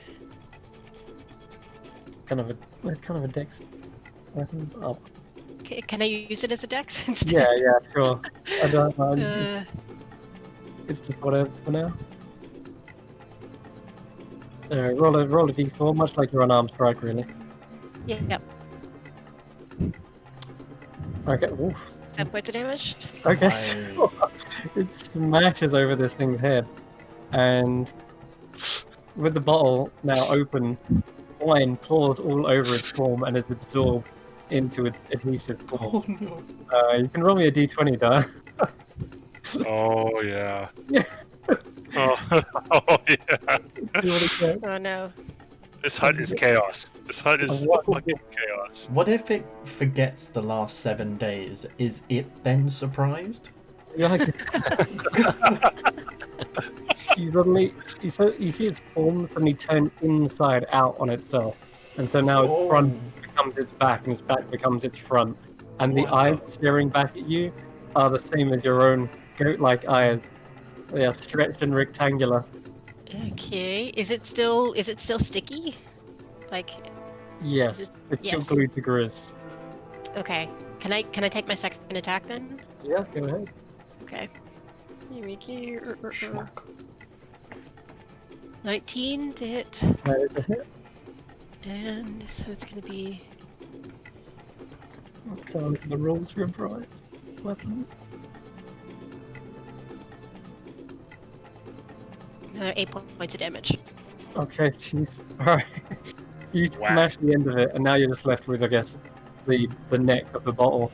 The improvised weapon is long since gone and perished, but Yeah. the vine has definitely smashed over its head enough to do damage. In fact, you can roll me again, another d20. Why not?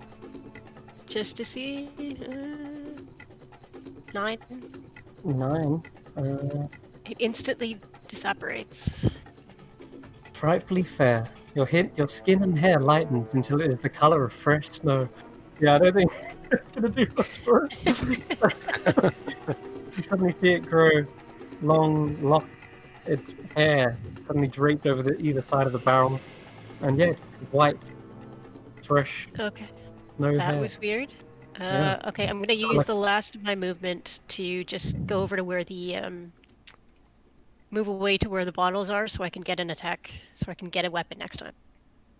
Okay. I have 45 feet of movement with each Sure. go. So it should be more than enough. It's trying and make an attack of opportunity with that. As you Okay. move away, it will slap out. Ooh, reveal your grab an extra bottle. Oh, you take 8 points of bludgeoning, and suddenly, just as you're about to reach for a bottle, you're whipped back and yanked towards the creature. Okay. Yeah.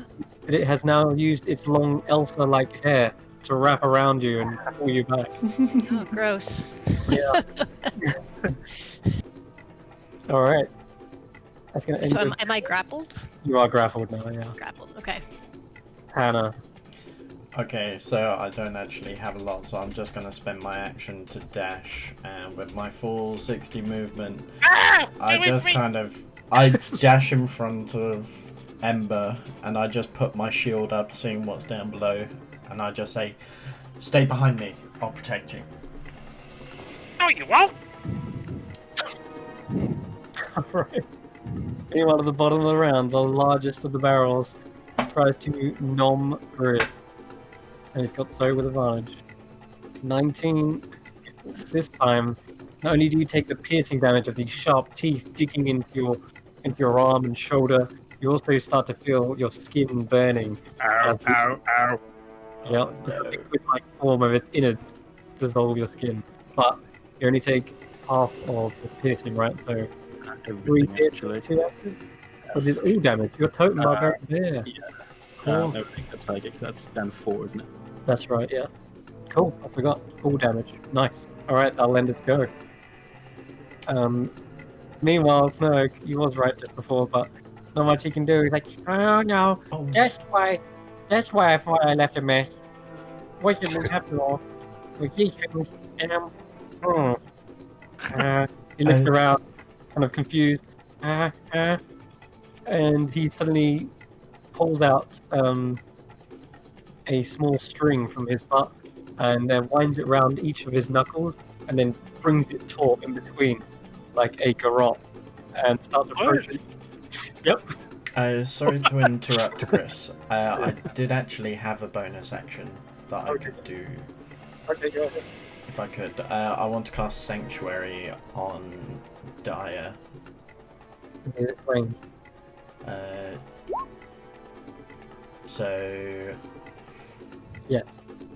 Yeah, so if you get attacked, then they have to roll a wisdom saving throw, and if not, they have to choose another target or lose the attack. Oh, fun. Thank you.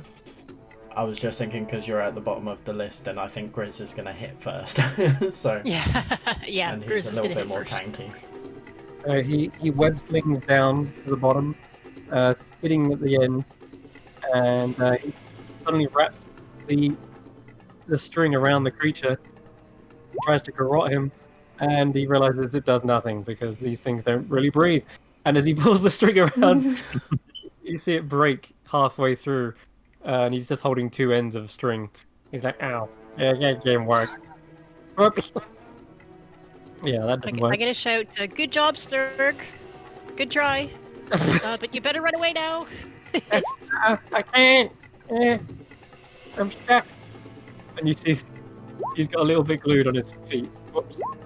Right, Cahoots. Did Kahoot see what Daya tried to do before with smashing a bottle on that and then getting grappled by the baby? So the whole thing.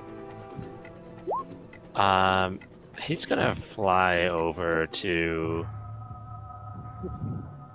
Oh, well, how does that work? He doesn't actually have intelligence, right? Like, he's actually just an owl. He's not like a smart owl. Well, actually, I forgot to ask: is he celestial, fey, or fiend? He's a celestial. Okay. He's smarter than an average owl for sure.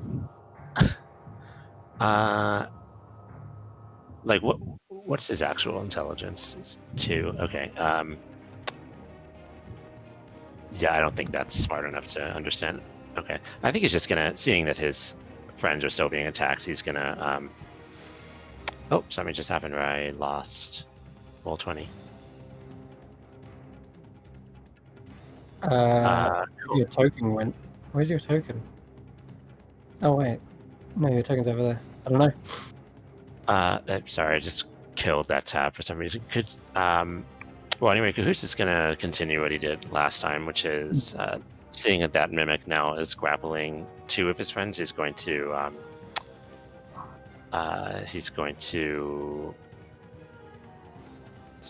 okay, sorry, it's going to take me a while to get in, but I don't think I have to see the token of He's going to take the help action for the smaller mimic for Daya. Yeah, cool. That makes sense because Grizz has already got reckless attacks for most things. All right, Ember. Yeah, okay. First of all, this weird metal-wearing, strangely shaped creatures. Back off! You're not gonna protect anything. If you mean well, help my friend. He's been attacked by that barrel thing down there. I will maybe deal with it. Oh, and I will cast magic missile and fire 3 missiles at the barrel thing. Magic missile. 1, 2, Nice. fuck 3. There we go. That's actually 5. Wow. It should only be 3, so take the first 3. I got some lag there. And then I will roll a d100 and see what the hell. Where's my macro? Oh no. Oh no, please no fireball centered on Sal. Okay, yeah, you can roll that away. Fireball's a wine cellar. 75. Where's my macro? Oh, it's not working. Shit, why not? Hang on a second. That should show the effect. Something's wrong. Okay, fine, whatever. I'll just look it up in the source real quick here. 75 is you glow with a bright light in a 30-foot radius for the next minute. Any creature that ends its turn within 5 feet of you is blinded until the end of your next turn. Its next turn. So Ember starts glowing like fucking sun. Oh god, Anna, you see this blinding light. Yeah. Is that now? It's happening right now. Yeah, apparently. Anna is blinded. Well, at the end of my Ends turn. its turn. Okay, Yeah. ending your turn there will blind you. Alright, gotcha. No. And when if I end my go in the radius, Yeah. then I'm blinded. Yeah. That's what I mean when I said he. I was like, you. Anyway, alright. Tyra, you're back? Yeah, I'm here. Don't know what happened there. Sorry. Tyra is going to skedaddle forwards, and probably now seeing that Grizz is getting grappled by these 2 things, these awful pseudopods, and Daya is also grappled here. He is going to cast Toll the Dead on the small one. Okay. So that's a Wisdom saving throw. 14. That does not make it. Okay, roll that damage. D12, yeah? Oh, that's a lot. Okay. Just 4. 4? Because it's missing hit points from Daya bashing it, so it's 6/4 necrotic damage. Yeah, just 4. Okay. Alright, there's the magic missile. Explode this thing. It's just trying to reform like it did before, except that it's struggling to even generate any semblance of wood-like texture as your necrotic energies start withering it away. It's like a small puddle that's just looking very sorry for itself. Can I use my object interaction to roll a bottle across the floor to death? Sure, yeah, you could take one off the shelf and roll it across the floor. Yeah, I like it. Sure. Yeah, I'll kick that over in her direction. All right. Give her Spins a across the little floor. wink. Yeah, it sort of skids and spins around, and you quickly catch it with your other foot.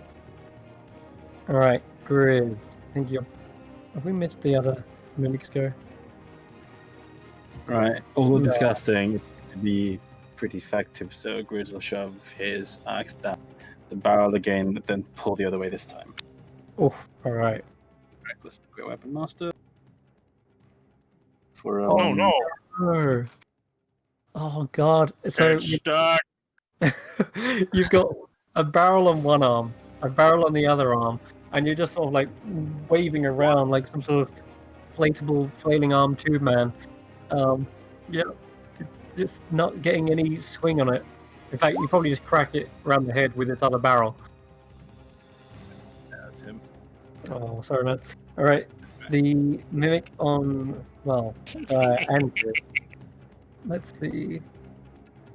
I think we're gonna go for Dire actually, because this one just got smacked around the head with the bottle. It's looking really bad, but it will try to bite into your leg. Oh, I missed. Wisdom saving throw. Oh, Very wisdom. quickly. That's true. It fails. And Well, I that guess fails. it goes to Grizz and tries to bite you instead, but it just can't because its face is on the other side. Because I said it like turned inside out of itself, and instead it sort of just tickles you with its butt cheeks. I'm not sure. Either way, it doesn't do anything. Completely fails. Dire, you're up. Okay. I would like to. I'm grappled by the hair, right? Yes. So I want to use my dagger to cut myself free with my action, Okay. and then I'm Yeah. going to flurry of blows to do 2 more attacks with the bottle, so I'm not actually touching it. And I'm going to use it on the smaller one, All one right. closest to me. I guess roll an acrobatics or athletics, either your choice. Athletics. Yeah. Yay. Oh. 9.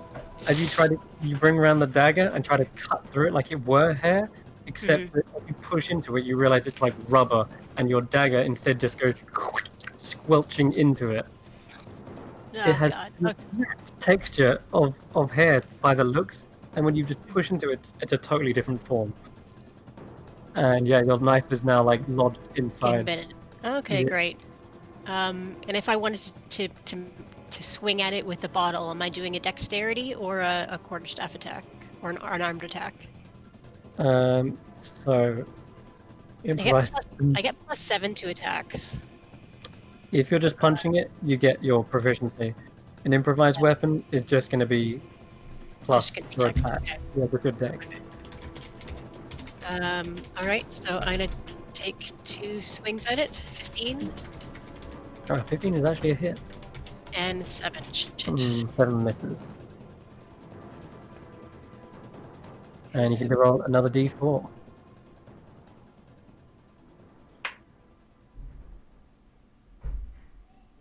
So should be 14 points of damage. Is that right? No, just a d4.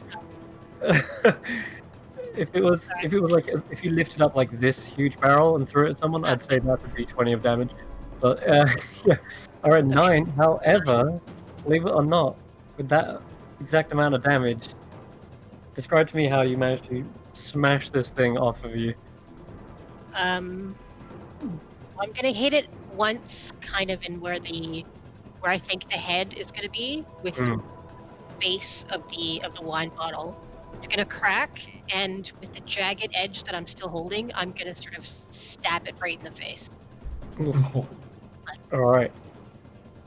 Yeah, the Push, like stab it, and just push it with the heel of my hand further in to really okay. get to the brain, if there was Yep. a brain. Keep pushing and pushing until you think you would have hit at least something fatal, and it suddenly sort of curls on in itself. And as you push, you feel your leg free up as it's pulling itself tighter and tighter. Eventually, you hear the sound of glass shattering on stone as you realize you pushed all the way to the ground, and you suddenly see it sort of dissolve from the rest of the fire that was still kind of burning on it. And it just melts away in a puddle into the cracks, and then seeps away. Okay, I'm like, my face is completely disgusted by this. This is this is an ugly one. Okay, but I think that's the end of my turn. Okay. Yep. All right, Tanner. Okay, so do I have sight on this one or not because of the angle of the stairs? Oh, no, you can see it if you get to. Yeah, you can just about see it because it's quite a large creature. Okay, no problem. So I'm just going to like finger guns and cast firebolt. Ch-ch-pew. 15, That's a hit. and that's 6 fire. That is that meant to be plus my? Nope. No. Nothing. Okay. That's I it. All right. wish. Yeah. All right. So you see a fireball arc over your head, Grizz, and skids across the top. What you think is going to scorch the wood and set it on fire, sort of instead just bubbles and boils it. All right. Any movement? No, I'm just gonna. I'll move forward like a couple more feet. Gotcha. All right. Meanwhile, going to continue to bite down on Grizz. Let's say hit. Take another 6 after 3 points of damage. As this thing continues to bite, pierce into your flesh and boil it and sizzle it. Alright, that's going to be its go. Smeg is somewhat grappled as well, and it's not going to use the garrot this time. It's instead just going to claw out at it best it can. Nope, miss. The second one hits though. Takes 7 points of slashing. That's not too bad. Not too shabby. So he slices away at it, and you see a bit of goop come flying out, flying against the wall, dissolving the woodwork. Take that and that. Bad barrel. Bad. Alright, Showcase was 18 die, so just record that should have been advantage. Oh well. I'll say you've got advantage now though. Yeah. Forgot. I think Kahoot's is gonna continue to help Grizz again. Okay. Dive bombing this thing in between Snurg and Grizz and giving him a morale boosting hoot. Gotcha. Alright. Ember. With extreme satisfaction that his prank got the giant in trouble, and it looks pretty hilarious. And at the same time, this strange guy wearing metal is kind of in my vicinity. I will say, time to get out of here. I will go 5, 10, 15, 20, 25, 30 out the door. Okay. And then I'll use my action to dash 30 feet in a direction that's appropriate off the map. God, yeah, I forgot, Tanner, you're blinded, aren't you now? Oh god, No, I am. No, I should have moved. Yeah. You would be, yeah. And then so I'll go 5 feet to here, and then 30 feet whenever I see in a direction that seems appropriate, based on what I see on the other side of that door, which I don't really remember anything. So Okay, I don't know alright, let me move the door for you. Flashbang out the door. There you go. Okay, So you so can see and then, into a cobblestone in a muddy area. This door is also still open, and you can see into this, into like, I guess, called, well, it is a cellar, effectively, but not like a wine cellar. It's just muddy earth, stone-like cobbles. okay, 5, 10, 15, 20. You come to here, hold up, So- just about there is where you see something that you didn't spot when you were coming in. As you're facing this direction now, you see all the way to this corridor, and at the back of it, you see a red, hot, glowing door, and that's Whoa, actually that's- giving off light as well. Very interesting. So Red. I'll start heading towards it. That'd be all of my movement and everything. You Oh, can I wonder see, what that is. you can see That's in very- images. Oh, I can see in color, yeah, because of being a fire ganassi. So This thing okay. is stoking red hot, like an iron that's just been, readied. All right, very interesting. Cool. Okay. Okay. Meanwhile, Tyro, this thing is still attached to him. Quite Yes, chunky one, it seems. Yeah, Tyro doesn't know anything about this, so he's just Grizz is still being threatened, and he's going to keep tolling the dead again. So he'll do that same thing. DC 15. Fails. Okay. More necrotic. 11 necrotic. Oh god, alright. This time you see a whole chunk of it slough away, and you see it's actually visibly smaller as a result. As its form starts to try and pull itself together, you see parts of it just dissolving and rotting away. I look at Grizz and say, chop that thing in two! And scamper backwards again. Alright, Grizz. Background to you. Right. So his axe is stuck. He's gonna sort of dig a bit deeper, just get a better grip of his axe and yank out again. Alright. With your other arm freed up, you're able to grab a hold of onto it with both hands. A 10? Well, oof, that was advantage even with Kahoot's helping, and I'm afraid it's still not enough. Damn, this thing's getting desperate, and yeah, I guess as you try to cut and pull into it, you see the whole form shift to the left, and your axe actually frees out from that side. As you pull it out, you just sort of swing it in an arc out across thin air, and you see Snurg also get yanked. He's like, and he gets pulled over this way. Yeah, that's it. It is up to you. Okay. I'm gonna forget about this nonsense with the wine bottles, and I'm gonna do a two-handed quarterstaff attack. Ooh. 13. That's exactly a hit, I think. Yeah, well, more or less. So 7 bludgeoning. Oh, it's still going. Even after one whack, it kind of ripples across it, like you've hit a massive bit of fat. Flurry of blows. Oh, that's a hit. 26 and Quarterstaff. I Keep up think an arm you- strike you- with your flurry of blows. Yeah, you might want to try. I think that's supposed to be your unarmed, but I'll take your roll still, which are both hits. But No, because I was using my quarterstaff, not the. Oh, sorry, it is two-armed attack. Sorry, my yeah, bad. yeah, that's all right. So just click and roll damage for that twice, because it's still the same to hit regardless. Which it would have been but anyway. So 9 points of bludgeoning, 7 points of bludgeoning. Yep. All right, again another coup de grace. How do you pummel this thing into a pulp? I'm gonna say by this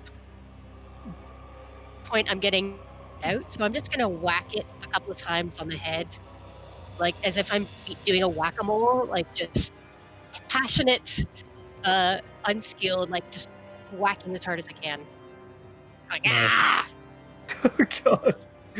All right. Yeah, with that as you And I'm smack. gonna kick its body away from me with one of my feet, just because I don't want it bleeding all over me or All right. with its whatever. Yeah, so smacking it in two, and then each part tries to reform, and like you say, it's like a whack-a-mole.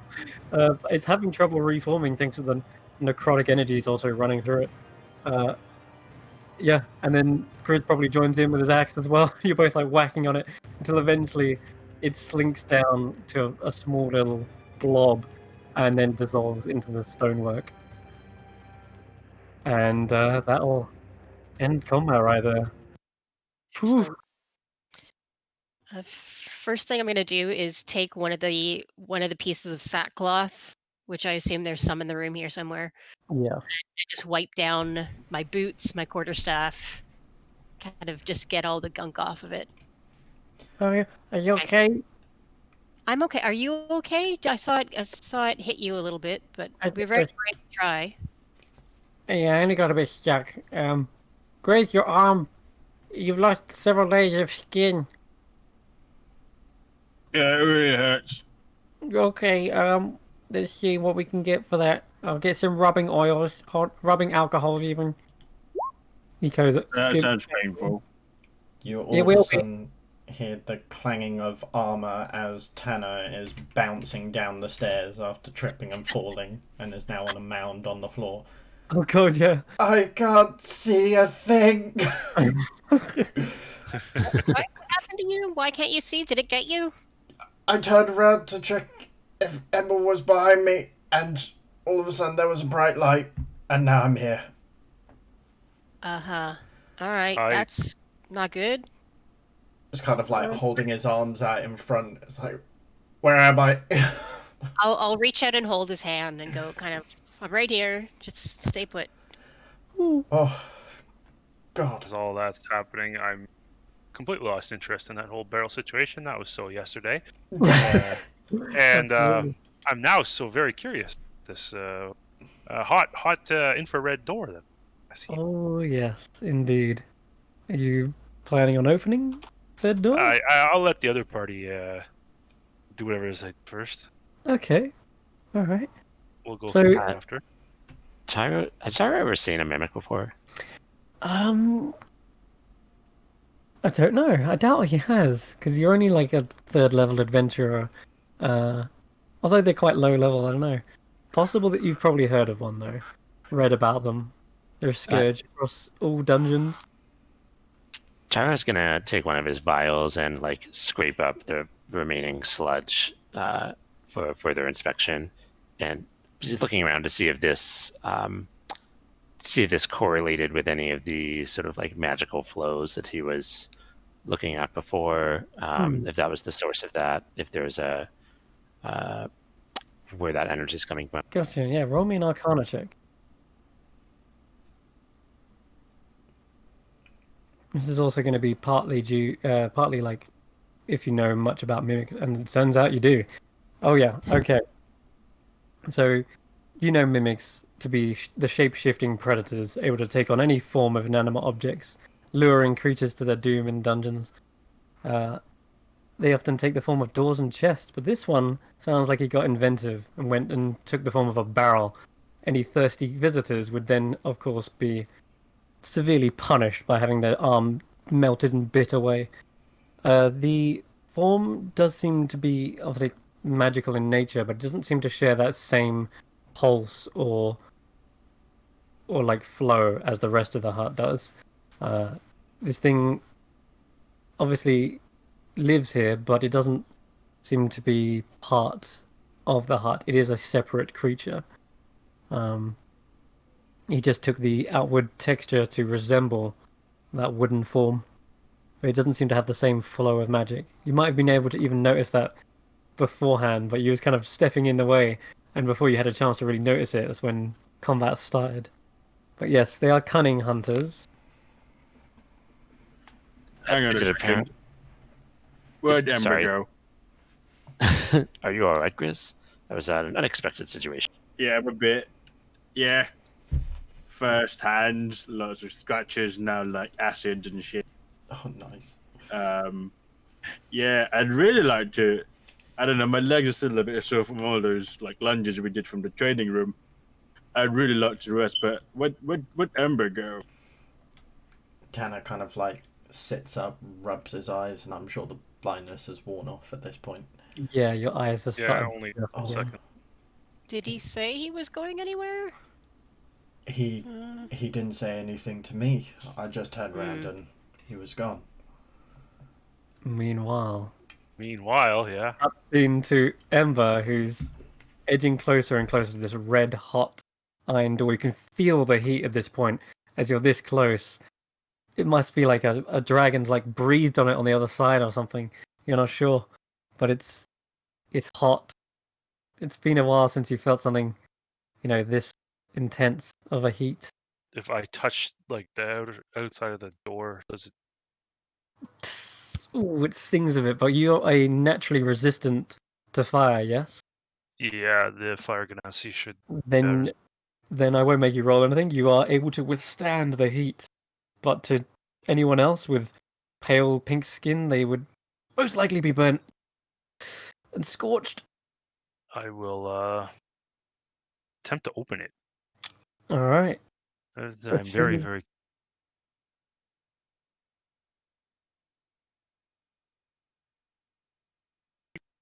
Okay, you feel a wash of heat, like a bellows has just breathed on you, and you even see a bit of sparks in the air.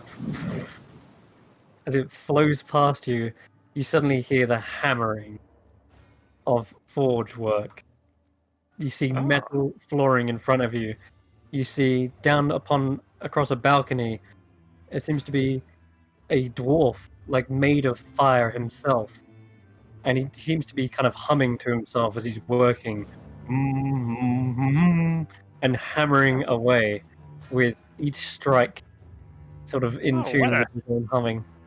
what a beautiful song! I love a good song. I love music. It's so nice. I will start entering. Of course, there's a musician who's performing. I'm very curious about that. Musician? Maybe. Art? Definitely. You see across a table a array of weapons, battle axes, great swords, daggers, all laden on this table.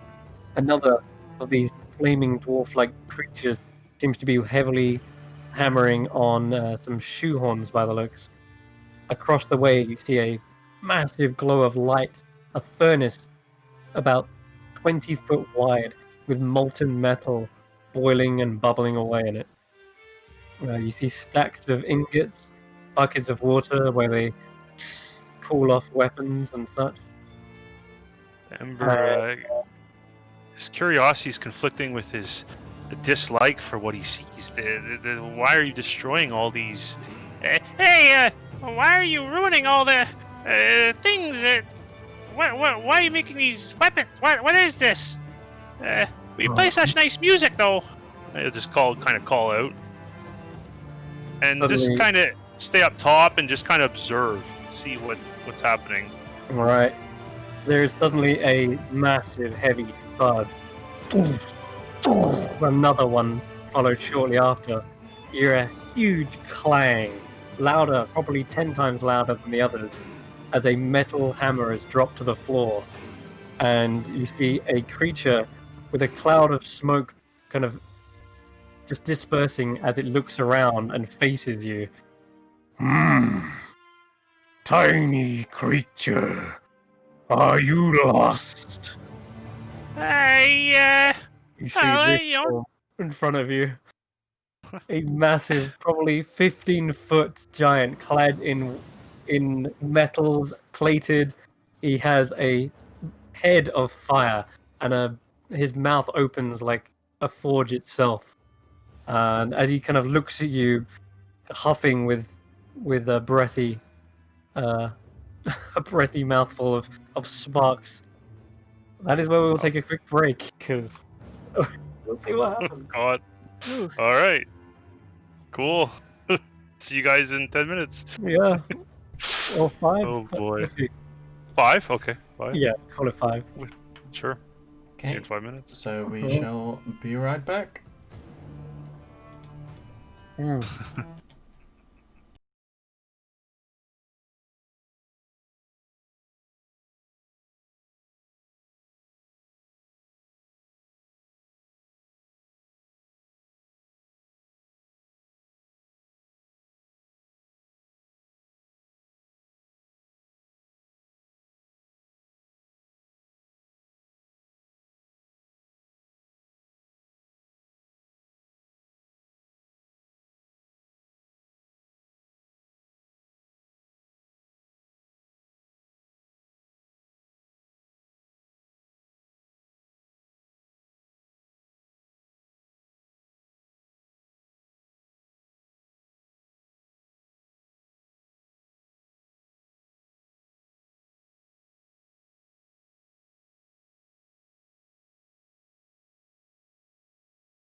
Alright, welcome back.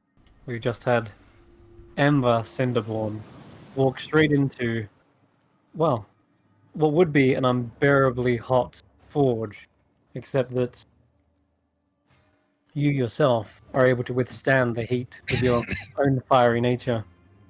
And far across the way, you see this sword has just been pushed into a huge funnel of water, and as the steam has billowed out and it disperses, you see the voice coming from a massive 15-foot giant, hair ablaze, much like your own. And he looks at you, kind of confused at first, like, "What are you doing down here, little candle?" Just spreading my flames about. Looking around. I seem to be lost. I seem to be in a house that's not really mine. I was looking for. I was just looking for the hut, and on my way to Small Sprout, and just outside of town, and next thing you know, I wake up here. I don't know. I'm Ender Cinderborn of House Sonatus. Nice to meet you, good sir. Alright, enough prattling. Rattling.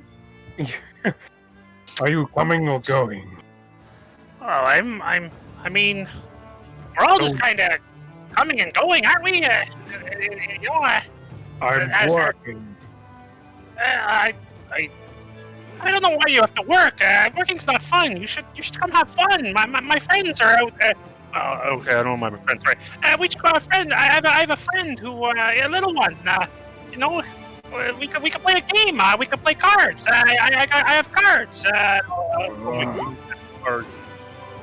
have no time for games. Game of chance. Well, Insolent. I'll say in ignorant. I resent that.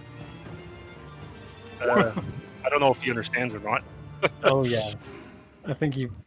Well, I'm not sure.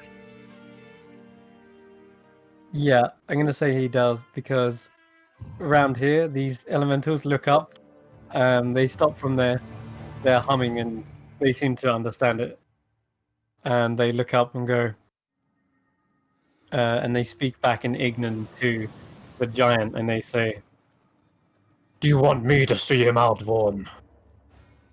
In Ignan, which sounds like a crackling. Yeah, exactly. Like, yeah. Fire speak. Yeah. I can see myself out, but I'd rather stay here. You're all so very curious. You ever been to the city of Brass? Funnily enough, he was just about to sort of like tell you to get out again, and then he's like, "Yes, of course I've been there. How do I get there? Been there." What did you say, sorry?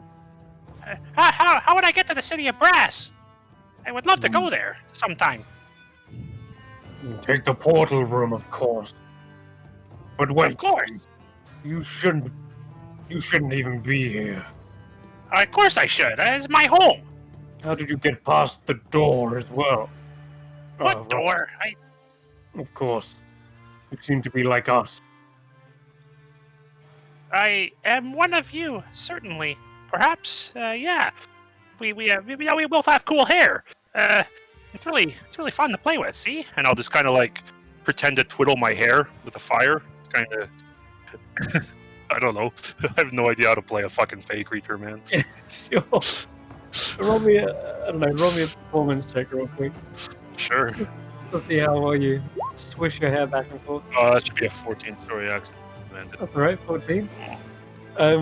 You see one of the elementals kind of looks back at Vaughn, and then looks back at you, and then the Vaughn looks back at one of the elemental creatures, and then looks back at you, and then they're just like, "Yes, you're a funny little candle, aren't you?" I burn as bright as the sun itself. I enjoy it, but I feel that perhaps I've. Oh boy! Oh, I feel Well, I don't know if I'm at. I think I'm at home. Am I in my home? Maybe I live in the city of grass. No, I don't think so. I think I'm This from might as Crimea. well be close to any of your home. But at last it is not, and you are lost. I And will. if it wasn't for your own fiery disposition, I might have already been inclined to use you to stir my smelting pot. But I'm afraid I don't cook so well. exactly. Both physically and metaphorically. But I'm feeling kind. Oh, that's good. So am I. I feel great. Beautiful day. And instead of adding you to the scrap heap, I'll ask you politely one more time. Yeah, sure. What's your name? My name's Ember Centerborn. I already introduced myself. House Sonatas of Idea. Very strong house. Not the strongest, but maybe you'd like to be my personal guardian, and then we could ascend the throne together. You see that he is holding up a bolt in his hand, like a metal bolt, and is kind of mindedly rolling it between his fingers. Riveting as this conversation is, I have work to get back to. My name is Vaughn. I'm asking you to leave and let me get back. If you need Okay. weapons or steel, then we'll have business. But you don't I look like you're supposed to be here. I don't really know where I'm supposed to be these days, but I am here, and well, Vaughn, thank you for your time. I just thought I'd leave you with a little something before I leave, of course, that you can remember me by. And I'll take the gaming set and say I'll hold it out, and it can, all this is. You should take these. You all work and no play. It's no fun. You have to have some fun in life. Appreciate the nature. Appreciate everything around you. Appreciate the flames, of course. The flames, the strongest of the four elements, as we all know here. And I will hold out my hand on the railing on the edge, and just with the little deck of cards in it as like a gift. A small deck of cards. Is it your playing cards? It is my gaming set playing cards. I'll offer. Because I've just kind of lost interest. I'm not so interested. Yeah, all right. A nice little gift for a fire giant, or what I perceive. Do I know what a fire giant is? Like, would I have read about it? I don't know. Yeah, this is most definitely a fire giant if ever you saw one. And seeing one this height, you're on like this large balcony overlooking him, and at this point, you guys in the wine probably start, I guess, hearing this loud thudding as it echoes through the chambers because the doors are open, and you can feel a heat kind of washing and flooding through down the stairs. And I guess Tyro is picking up on a scent, a burning metallic smell as well, fumes, etc., smoke, steam. Hey guys, do you feel that? Perfect timing. Yes, you would all hear it. What is that? Feels pretty warm that way. Yeah, Maybe I a don't bit like. Trouble. I mean, Maybe he the is house on is fire. on fire. Yeah, hope he hasn't burnt the hut down. Fire is pretty much a screaming sign that it's ember. Yeah. Snurg, do you know what that is? Unless it might be the forge. Uh-oh. Oh no, really? Oh no. Oh no. He keeps on rushing and going, oh no, oh no. Okay, I'm gonna run after Snurg. I hope he hasn't disturbed the forge master from his work. It doesn't usually end well. Oops, that's Tanner. That's not me. You just moved down. Yeah, I know. All these blonde people, I get confused. Luke scampers off, and Tyra, welcome back. You smell the smell of a melting fire, melting metal. You smell smoke and fumes, and then there's a smell of like steam in the air, and the heat is scorching your large nostrils now. Okay. Rumble. Ember! Ember, where are you? It's Vorn, protect me from these strange-looking creatures. I don't know who they are. They keep calling my name. I don't like them. Please take this deck as a gift. It can bring you good fortune. As it has brought me. It's brought me safely to Small Sprout. I enjoy it very much. So Vaughn has come over, and you're standing on this balcony, and he seems to be almost at kind of like eye level with you, even though he's several, like 15 foot down from you, I guess.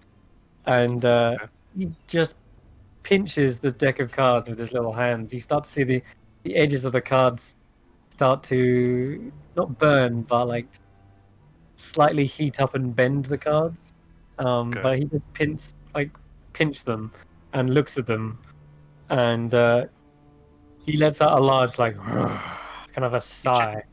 And as Remember, play and all work, no play is the end of your day. as he kind of lets out a long, bedraggled sigh, the heat that washes over you is enough that the wine literally sweats out of your body, and you start to sober up. However, you still don't know how you got here.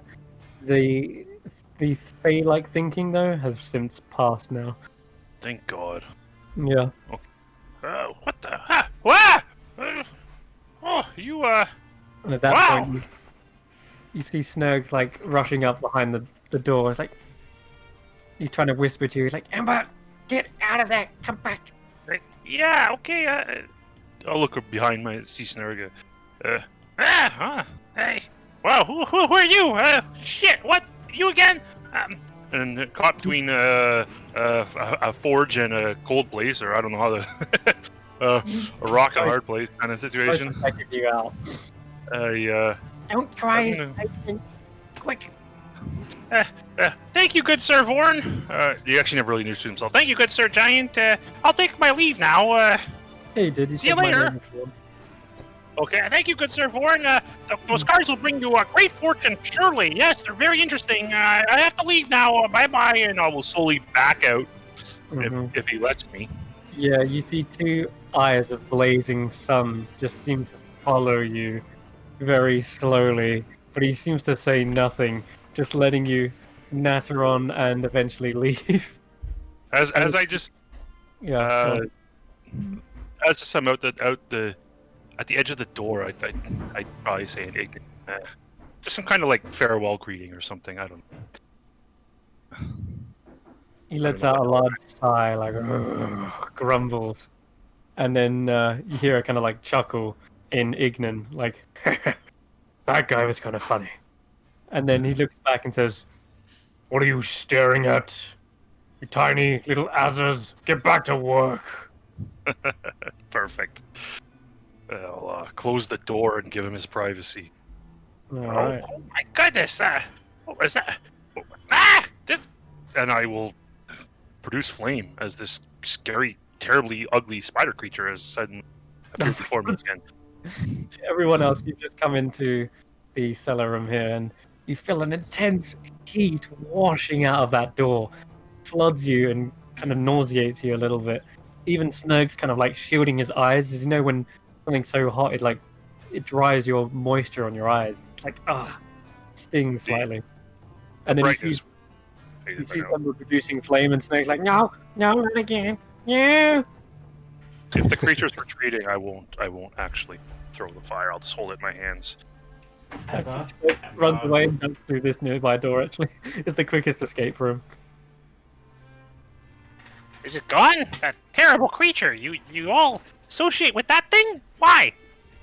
It's just a servant of the hut. It's not gonna hurt you. It's helped you, in fact.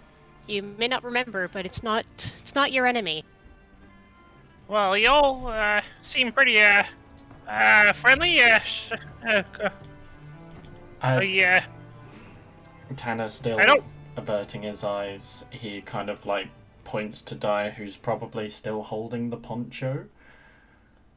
Yeah. Don't really know where I am, but You you might probably give that to him. why am I Is, naked? What the? Yeah. Yeah, here. It's got Yeah, a fire please. emblem on it. That See? looks really nice, actually. Thank you. Sure, I'll put that on right now. I'll take the poncho and put it back on, and put my. I assume you would have my rest of my clothes. Hopefully, I don't know. Whatever I have to put Yeah. on to not be naked. Yeah, we'd have like your bag and your Yeah. belongings and things. Oh, well, thank you. You all seem to be great protectorates. Listen, if you can get me out of wherever we are right now, I'll see that you're well taken care of. But Ember, we've been traveling together for about a week for the 4th time. I don't think so. Does Ember believe him?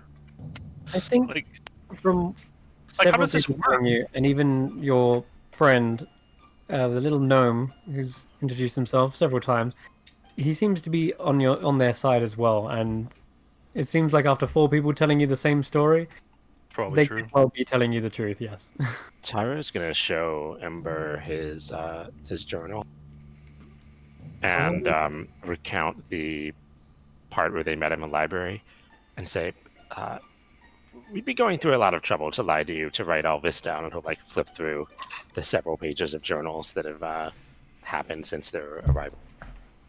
This does seem to make some sense. I guess this still might be some kind of strange dream, but I'll play along. Sure, let's adventure in the witch's hut. I guess that's where we find ourselves. Great. Do you mind if I hang out with you for a while? Oh, am I scared again then of the hut now? Not while Tanner is concentrating on the spell, which has lasted a good 10 minutes. So no, not right now. Well, we will onwards then, I guess. I have some business to conduct in this hut. I don't know, have I talked about that at all? You have? Yes. Ah, then that saves some time then, certainly. Yes, just stay close, stay vigilant. We know that the hut is a dangerous place, but you have your mission, so let's just crack on. And All try right, and figure out how to get crack your on memory indeed. back. Well, Yeah, maybe that he would just needs to sleep it off, maybe. Yeah, I'm pretty Potentially. tired. I seem to have used a lot of my energy. Have I told you? I'm sure that I've told you the nature of my powers. They, they come from within. I could use the rest. Tyro will show him on page 782 of his journal where he related that fact. Very well. Perfect. That's. You're a good note taker, Mr. Tyro. Tyro will just sort of nod and sort of like bows, do a curt little bow and say, "Thank you. I always appreciate being recognized for my strength." And he'll look. Does he see anything different about this room as compared to the other rooms with respect to the like magical energy flowing on? Okay. I need to check what it's stopped by, because it only has a magic. Stopped by 1 foot of stone, 1 inch of common metal, 1 thin sheet of lead. Okay, there is definitely an intense, fiery kind of magic. I guess it's in a way evocation, but you start to see it like obviously melding over this door. There's definitely something keeping it like eternally hot. As you look at these stairs, you see there's a spiral, like a funnel that seems to go up in a helix, and it goes up and down and up and down. You can't tell whether that set of stairs has got a magic flowing up or down. It's confusing. Likewise, you see it kind of swirling and rushing through a door which Snurg just went in, and something else as well. Roll me another perception check. And you can say this is with advantage because this is based on smell. Excellent. You said a cards. Oh, okay. Yeah, there is not as those that heat is finally sort of washed away. That smoke and fumes have sort of dispersed a bit. It's now that you start to pick up on a faint smell of rotting, decay, and it's actually putrid. It gets worse and worse the longer you linger here. It smells like coming from somewhere, and as you try to like hold your nose perhaps because it's getting overpowering, you start to see a slither of all the magic that are sort of swirling around here. One slither of it seems to go around this cobblestone. You start to follow it like a pattern. Not how I've drawn, because that went cack-handed. But do you see it on the floor? The actual like stone. Yeah, pattern? you start to notice it, and only because there is one slither of magic that seems to deviate from the rest of the flow. And you're also picking up on the smell. That trail is coming from it. Does it get stronger as I approach the fire door? Yes, it does. Tyra's gonna point at the fire door and say, "Something big is going on in there." And he's like, you can see him get that sort of 1,000-yard stare as he's like, Yeah, that's Vorn's forge. I just met him. A pleasant folk. From the city of Brass, I think. Very cool. Is it obvious that the door is like scalding hot? Oh, very much so. Yeah, it's red hot, a glow almost. You're impressed that Ember even was able to open it without burning himself. He'll say, "Well, how did it go in there? It seems like there's a great deal of magical energy." And sort of Very despite the interesting. heat, he'll take a few steps closer. Well, I guess the effects of that. Do I even remember drinking the wine? I don't think I even remember that. I don't I don't think know. so. But you've been told that you did. Okay, so I think maybe after drinking that memory-killing wine, perhaps I was feeling a little out beside myself, a little adventurous, a little more curious than I normally am. So I decided, I was kind of bored of what was happening to you guys over with that silly barrel, and thought, something more interesting is probably over here. And I went in, I met him, and I gave him my deck of cards as a gift, as a token of friendship. And I tried to speak with him in our language, of course, and I'll just make like guttural burning sounds. Hello, Tyro, how are you?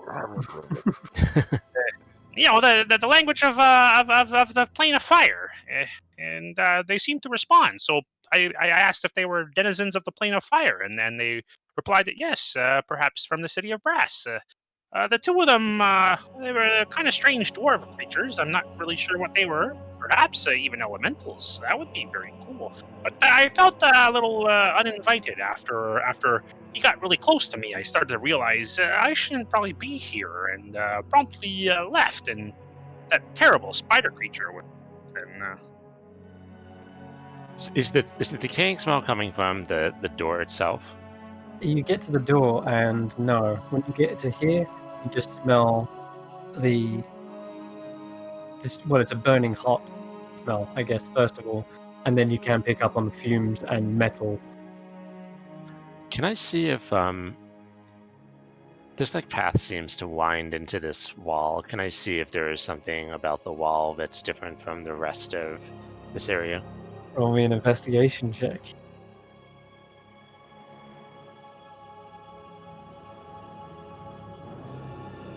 Oh, man. oh, that's a good one.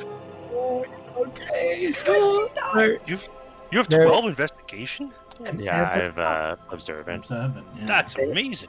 There is a slight seam in the wall. It's very, very hard to make out. But if it wasn't for one, having detect magic, two, the observant feat, which propels your investigation to new heights, no one would ever see this. This would be probably something that you reckon other adventurers would just glance past and never see in 1,000 years. This is literally a 1 in 100 person sort of observant noticing. I can tell you for now, the last two campaigns never found this room. So Oh, yay! New discovery. I hope somebody's watching this. there is a seam in this stone wall, And as you get closer and you feel it, there is quite a bit of airflow. And that flow that hits your nostrils is like breathing in an upturned grave. It is vile, putrid, and stink of rotten flesh. Tyro turns back to everyone else and says, "Hey, there's something here," and he'll he'll sort of run his hands along the seam and see if there's anything. You feel that it does Suggest feel what like it the might be. bottom. Yeah, it does, and it seems like it's pushed into the earth. But eventually, you can tell and make out like a doorway. Kind of crackling mic. He'll say, "What do you guys make of this?" And he'll like sort of start pushing on it to see if anything gives. Roll me a strength check. Push and push. It's not budging, or is it? Nope, not Aw. budging at all. It's like So- solid. Would you like any help there? I think what you see is like probably Tyro like get like an idea in his head and then almost immediately realize that this is going to consist of manual labor, and he'll just be like, "No, yeah," and just back away. Okay. Perhaps you, big guy. Maybe the two of you look pretty strong. Big man.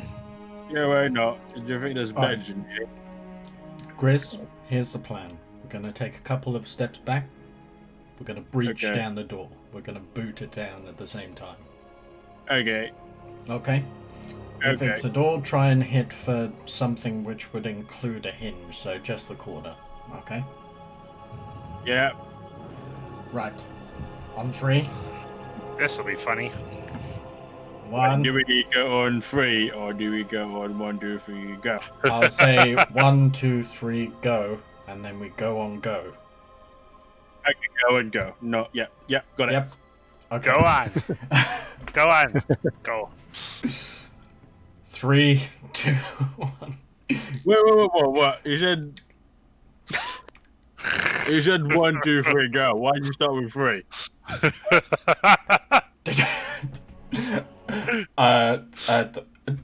Just go on go. Okay, so 1, 2, 3, go. Okay. Go.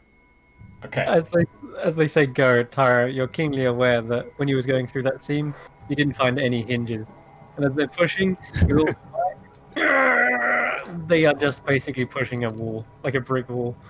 But there was a seam at the very bottom. So can we both give it a kick? A kick? Yeah, you can be kicking the door all day, but Tyro... Right, with your this is a solid wall, Mr. Tanner. You can't just kick it. You've got to, like, it's got to be slow, like, you've got to slide it rather than kick it. Oh. Okay. That's what I think. I mean, There is a sliding motion involved, but I won't frustrate you anymore. There is basically a way to open it, and that seems to be by grabbing a hold of the bottom most part, and someone in a motorcycle outside. Jesus. Anyway, you can grab a hold of the very bottom, but it's going to be really tough to get fingers under there. You might have to kind of like kick away some of the dirt. It doesn't look like this door is well traveled, otherwise, you know. To be something that could be that slides down. You'd need to carry it. I Right. have a hand if we can use that. Well, sword, maybe? Try mage hand? I don't know. Despite my picture, I only have a flail. Tyro will say, I don't know how helpful this is exactly, but if we have a few minutes, I could summon something to try to hold or pull this up for us, and he'll describe the effects of the unseen servant spell. What are we hoping to find in this place? Group of 2. better be a damn Scary. good bed. Scary doors. We might get in trouble. Well, I I will want to say break the law. your mage hand definitely starts to dig away at some of the dirt, uncovering the seam a bit more at the bottom of this. And as it does, both Grizz and Tanner are hit with a putrid stench. It is rotten to the core.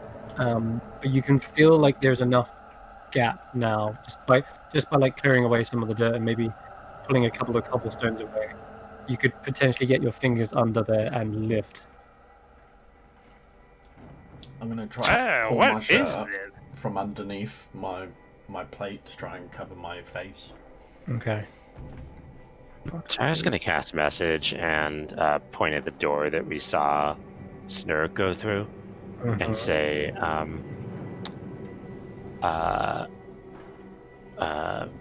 "Hey, Snurk, we just found this strange door by the forge.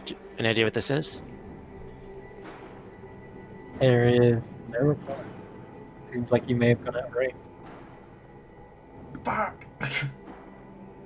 Oh boy. I don't know what this is, guys. Doesn't smell good. Are we sure this is a door that we want to open? How wide is the seam? It's wide enough that Tanner and Grizz could sort of squeeze side by side, but no bigger than 5 foot. Can we look under the door and see what's beyond?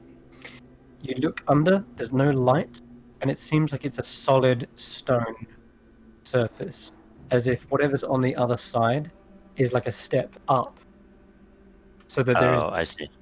and going from your intelligence roll from earlier, you understand that there's possibly no way to even lift this door from the other side, because if the seam to lift it is beneath the ground, then the only way you could push it up is by like putting your palms against it and trying to push up. And if it is literally weighted like a huge stone door, there is physically no way anyone could ever lift this thing, like not without magic at least. So we're on this side or the other side? You're looking from this side and there's a seam. Past that seam, you're seeing stone. Okay. So this side must be below the ground of what's on the other side. Does that make sense? Well, Tara if we will- can... Oh, sorry. go. Alright, so Tara will turn to Tanner and Grizz and say, what if we lift it just enough for Cahoots to get through, and then we can take a look with his eyes and what's on the other side? Probably something smelly, but okay. Yes, I Alright, have we've an talked about enough. Let's go. Alright. Shall we go one for you and go again? Yes, but just beforehand, Grizz, perhaps we could get a barrel or something, so when we do lift it, we can slide something under. Oh, that's a good idea. Can do. But get like an actual barrel, not one of them Yes, preferably poke it from a distance. Okay. But I guess I can dash off and quickly grab a barrel. I'll go for like that one, maybe. Sure. I'll just kind of like get a bottle and throw it at it before. Alright. You grab a hold of this here barrel. Hopefully that's strong enough to withstand the weight. Yeah, I would have got like a reasonably reinforced looking barrel. Right, it doesn't look rusted or anything. Yeah. So this is like a one-way door, basically. Effectively, yes. Oh my god. I'm guessing you're standing it up. So it's like... Yeah. Alright, sure. Alright. Go to the other one. There we go. So you grab a small barrel here. You get ready to place it underneath the door. Grizz, Tanner, need you to roll a strength check, or Grizz with advantage if Tanner you're assisting. Very quickly, what is your strength? It's 20. Sorry, 17. I have 18, so I could take it with. Yeah, I'll. Yeah. Yeah. Grizz will help. So. Alright then. 1, 2, 3, go!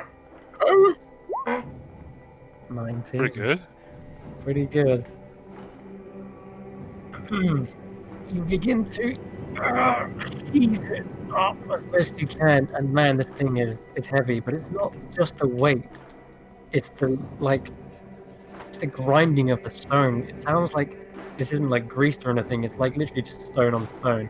Not to mention you haven't got much leverage with just your fingertips right now, and all your weight is like, and all your strength is being pushed onto just your hands. And you lift it up just barely off the ground. You feel the mud sort of kind of come free of it, and as you lift it to about enough where you've got like enough to get your like set of knuckles underneath it, you see it is still stone underneath, and you try to squeeze it up a bit more, and you open it up just a crack, but it's not enough to get like the barrel through by any stretch. And at this point, you feel like you're at your absolute limit in lifting it. Well, Oh no, there anymore. Can Cahoots fit through? Cahoots could not fit through. It's just a crack, but you could unsummon it and resummon it on the other side. I'll do that. Okay. Can I? And then can I I'll try switch to his senses. push super hard one last squeeze of my strength? I'm gonna say that you're at your limit just from holding it at this point, and it's just really awkward just trying to lift it. It may have got lodged slightly as you lifted it. You know how if you have too much strength on one side, something kind of gets tilted and gets jammed.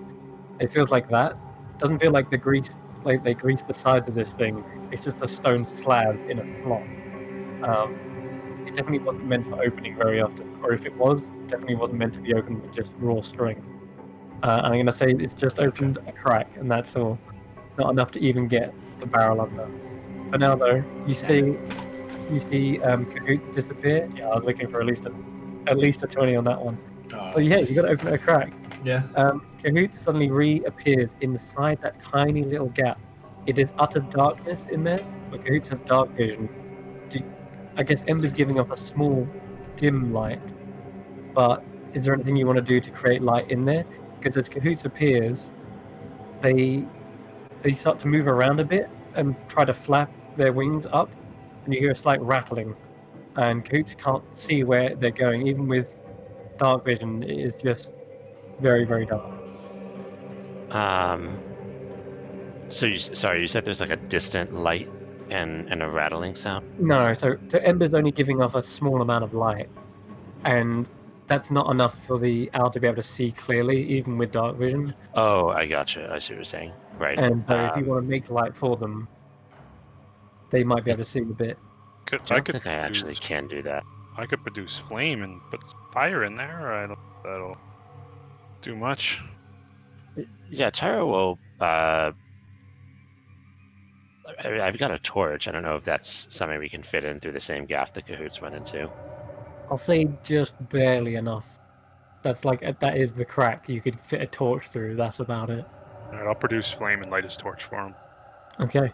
Alright, Tyro. You see it flare up as perhaps the methane from stuff rotting has actually built up. And it does flare quite a bit. And you're all smelling this now. It's just putrid, rotting smell. And as Tyro, you've summoned your owl inside. Well, the light is enough for the owl to suddenly see it and perhaps freak out, and there is more rattling as it tries to fly up. And I'll move him in there, but I'll let you describe what Cahoots sees.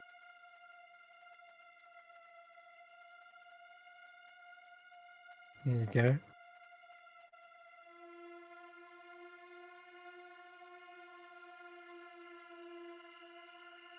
Well, I know what I think I see. Tyro will. Tyro can't hear any of this, but he will say to everyone, "There's an enormous pile of bones on the other side, and some red skeletons, but certainly a very, very large number of very, very dead skeletons." What or... How tall is the room in here? You look up. It goes on and on and on. This is like someone's bottomless pit you just found. At the very Cahoots flies up if you can. Okay, you fly up. All right. Cahoots flies and flies until he reaches what he thinks is the top. His wings do hit something roughly about, let's say, maybe 300 foot up.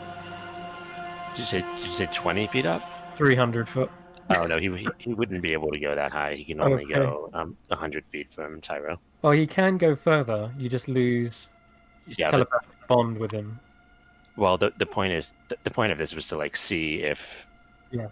see what there was there. But if he doesn't want to do that, if he can't see anything past that, because they Okay, can't all right. exchange. It's not like a two-way communication. Mm-hmm. So if it doesn't go that far, then, or if it goes farther than that, rather, he's going to. Are the skeletons moving? Are they doing anything? Or No, just they all are dead? all completely still, piled on top of each other in an endless array of pickup sticks. Some of What them is- are more bloodied than others. Some still have meat attached to them. Some still God. look like they haven't been rotted, but rather had their skin just flayed off of them. There is ones that are collapsed and sort of slumped in the corner, like they may have survived the fall and then just curled up in a corner and died. It is the most horrific thing I think Tyro's ever laid eyes on. And Yes. there Is- is movement to it.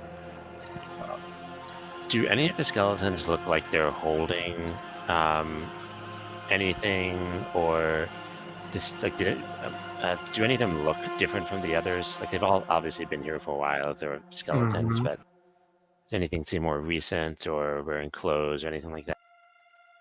Okay, then roll me I guess, an investigation check with, I would say with disadvantage because it's dim light, but you got a light in there, so just a flat. But you've got keen senses with you now, haven't you? Oh wait, no, this is cahoots, right? Sorry, Yeah. So okay. that's not the right roll. It's gonna be much worse. I don't think I actually can pick because cahoots doesn't have skill. No, just be intelligence. So I think it'd just be it. Yeah. Hard to tell with how much there's all like these bones entangled with each other. But it looks for the most part like fabric from all the skeletons has been stripped away, taken, gone. You're not sure. Okay. Not sure exactly. Is there anything on the walls themselves? Like, for instance, does it seem like maybe folks tried to escape? The scratches on the Yeah, definitely. There is claw. Like people have tried to climb up, but the chamber is far too wide that there's physically no way to be able to climb up. But there is something. I could say that there is something. Yeah, roll me another. I'll give you another investigation check. This one's different.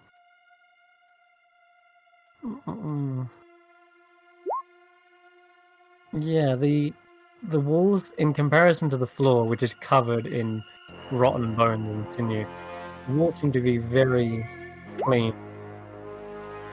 Like there's no dirt or handholds or anything like that. The walls are very smooth and clean. Okay. Super Interesting. smooth. All right. I don't think Cahoots is gonna find anything else at this point, so he's gonna snap back and unsummon him. Okay. Alright. Tyro will say that room is full of the most awful, horrible things.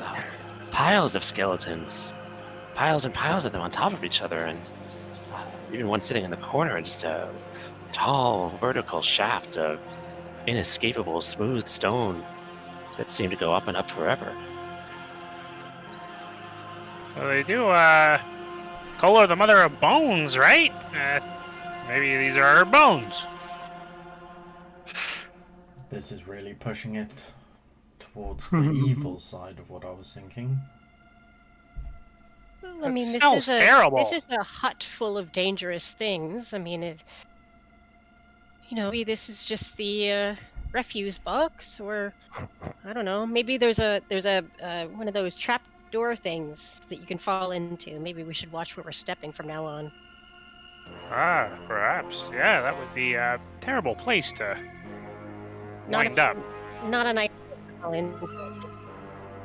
Well, perhaps when we actually meet her, let's try to put on a good first impression. Yeah, certainly. The chamber was about 20 foot by 20 foot roughly. And I'd say it's a bit more rectangular in shape actually. More like 20 foot by 15 foot. And that's everything you find in there. Eventually your fingers give out and you let go, and then the stone door collapses down again. And you could tell from that side that the door was lower than the ground level of that pit as well. I'd imagine if you were stuck in there, you would not be able to get out. Save for magical means. Certainly seems like it, but I wonder why have a door at all, I guess. It's a good question, Tyro. We should ask quite Snurg, sure. maybe. Yes, where did he Perhaps. get to anyway? I think I he don't ran know, away again. He might be a little scared of me, unfortunately. I gave him a little bit of the business. Kinda. No, I wasn't too sure who he was. How are you feeling, Ember? Are you starting to remember yet? Starting to feel a little scared. I don't know. This is really scary, this hut. I don't feel too good to be in here. I don't remember much of anything, really. Aside from just approaching and leaving my comrades who were on their way back to Gaidia. I was going to make the last day's journey myself, and I was on my way to Small Sprout, and next thing you know, I just found a nice place to camp in the woods outside of town, to head in the next day, and instead I went to sleep and woke up here. So I guess the hut found me. You all say that we adventured together, so, I mean, I'm sure we did. So... Maybe if we head back to the library, Daruka might know if there's a book or something of restoring memories. As soon as you even suggest the library, Tyro's like, "Yes, I'm so glad someone finally came to their senses around here, drinking wine and dealing with crawling hands. Like absurd. Let's just go back to the books. It's much safer that way. And much more interesting." The hut needs to be explored. We need to find certain things, but what about something like a restorative potion or a healing potion? Would that do for mind Oh God, you're very troubles as well? Do we know? You do remember one potion that has some sort of mind-altering effects. You saw the recipe for it just up these stairs right here. Was back to that same room. Yes. Yeah, let's. We should probably head back to the first room we came into. Yeah. Maybe borrow up a potion. What was the name of that potion? I remember there were a few. Suprumier No. potion. That was the one to undo the shrinking one. Oh yeah, well I got it in my Bit of, journal. was it an unshrinking potion or was it a restore to your normal It was state? the one we were supposed to use for Mr. Jerry, but he took off scared. Obvious reverser, yeah. And finally there was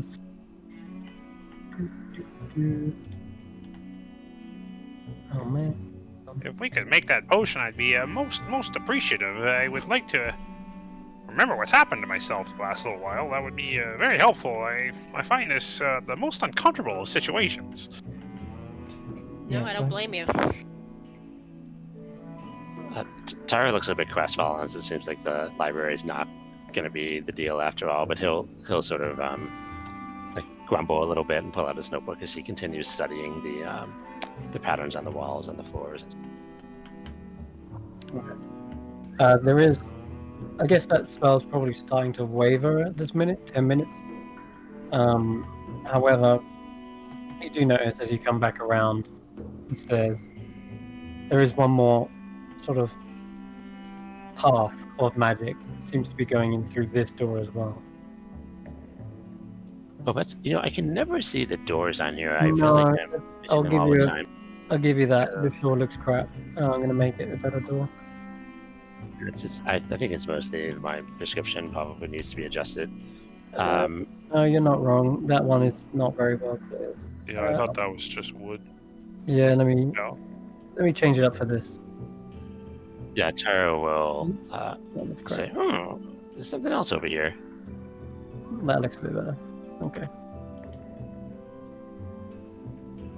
I made these maps quite a couple of years ago. If I was to redo them, I would definitely redo a couple of the doors for sure.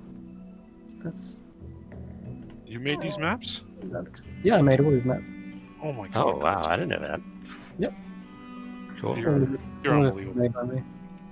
Recreated it and did it in Dungeon Painter Studios. Holy cow, man. Yeah, all the patterns you see, everything like doors, walls, the lighting. I did all the dynamic lighting as well. And I'm assuming that if we put a percentage on how much we've explored, we're probably on about 1%. 3, 5, maybe. No. The freaking say, Very encouraging. Yeah.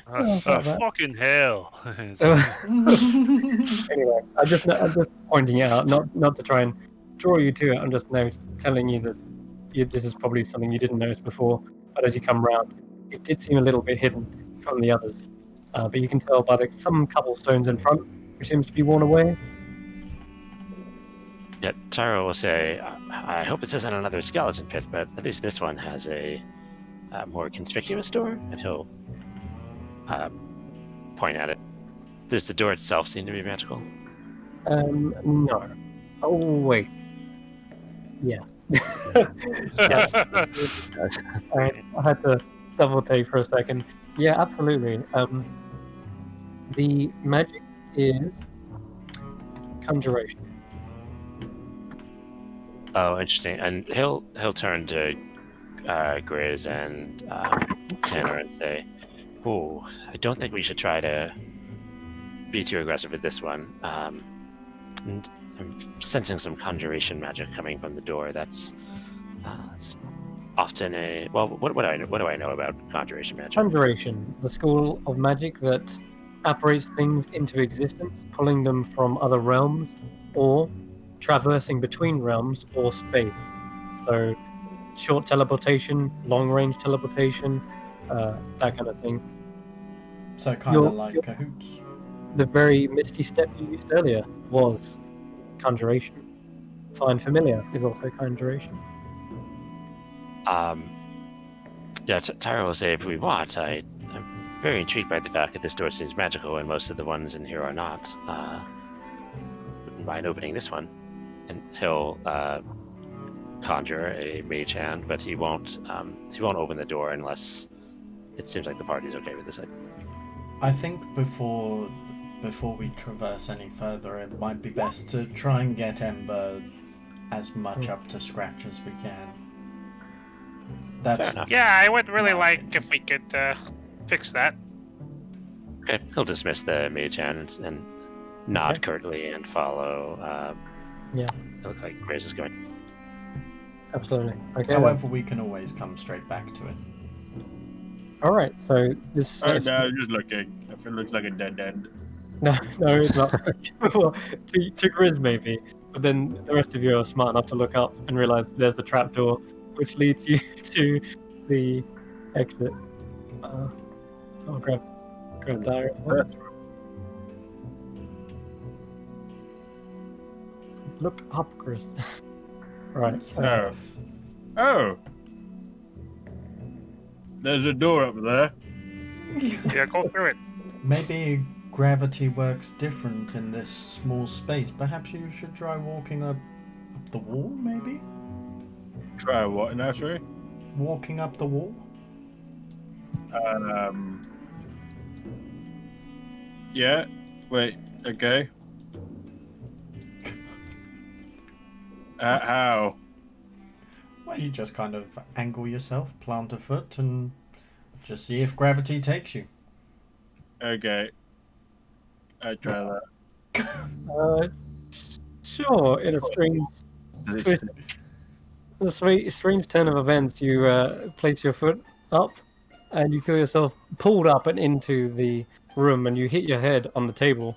So Ow! straight No, I above. can't believe that worked. I can't believe it either. I can't believe that worked, but good job, good job. That's You come back into this chamber, and Cahoots stares straight back at this other owl that seems to be looking dead eyes. They look like they're having a staring contest right now.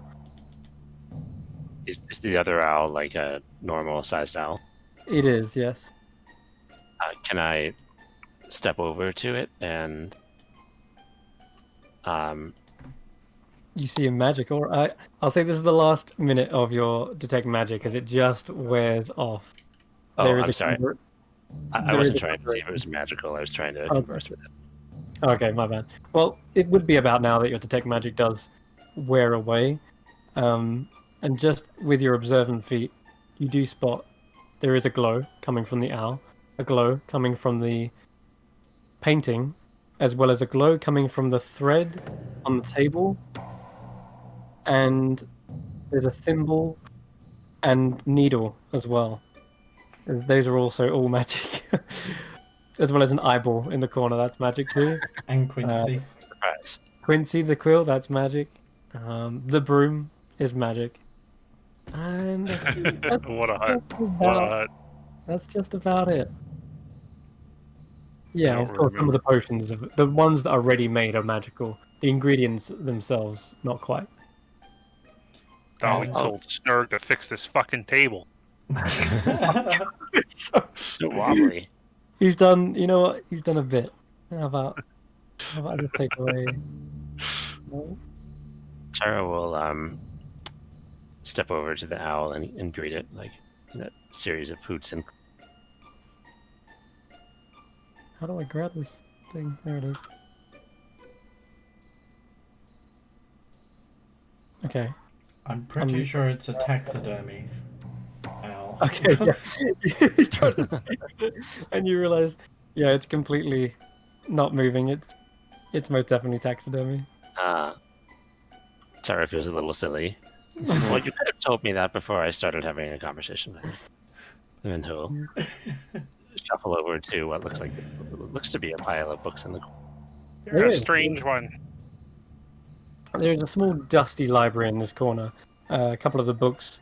One that looks less dusty with your observant feet seems to be called The Legend of the Nova Blast Worm. Seems like someone's recently taken that book out and then put it back in. Legend of the Nova Blastworm. That's the one. Do I know what a Nova Blastworm is? Probably not. It's a very old legend. It's not so much a creature as it's more like a myth. Mhm. It's sort of like a creation story of how the sun came into being. I'm sure Oh, I one see. of the party members could tell you all about it. Yeah, I saw the notes. I just didn't Yeah. want to presume. Yeah. Okay. Okay. Yeah. There's also books on horticulture and trying to like how to make certain ingredients, brewing and mixing them. There's a book all about different fungi and mushrooms. Does it look like any of them came from the Daruka's library? It could be on his library, but these look a bit more, I don't know, tossed around. They're like cobwebs, dust. Some of the covers are a bit worn. They don't look like they're as in good condition as Daruka's ones. Okay. Yeah, he'll while the rest of the party's investigating and checking things out, he's gonna plop himself kind of happily over here and start flipping through books and seeing what Gotcha. catches. The Cahoots continues to have a staring contest with this. Cruz thinks maybe he's made a new friend. Kind of nuzzle up to this owl to see if they are interested in a first date. He's doing like that weird head circular motion thing where it's just like. It doesn't seem to move or twist its head in any way. It seems completely still, but I guess something slightly disturbing about it is more like the uncanny valley, I guess, for it. You know, when animals get freaked out by people wearing horse heads and stuff like that. I'm gonna start flicking through the ingredients book. Okay, right, yes, back to the ingredients. So, I'm gonna have to find my own notes, but it seems like someone is already fast at work trying to figure it out. So, one second.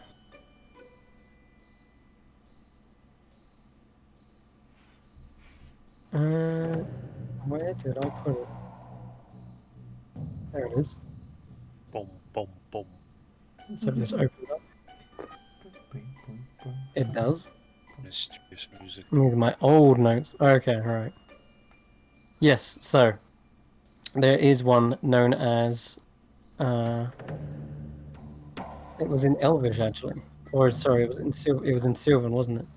So, as you try to read it, you remember this one translated from Yukurini Ten Vanin, which means a witch recipe for beauty.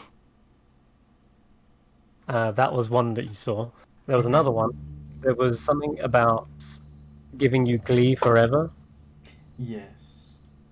That one seemed to be mind altering of some sort, saying that, yeah, it would basically give you eternal happiness, almost. Well, that's what you can surmise. There was a love potion as well. And of course, you have the Supremia one and the Ratius Reverser. Ratius. Indeed.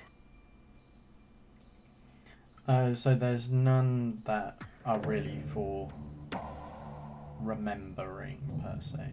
Remembering, no, but there is the one that seems to be closest would be the glee potion. Yeah, but the glee uses the term feckin' knife is. Just fucking make it, damn it. Like, Ember has no idea how, he can't remember. Yeah. Come on, Tanner, are we gonna make these potions or what? Yeah.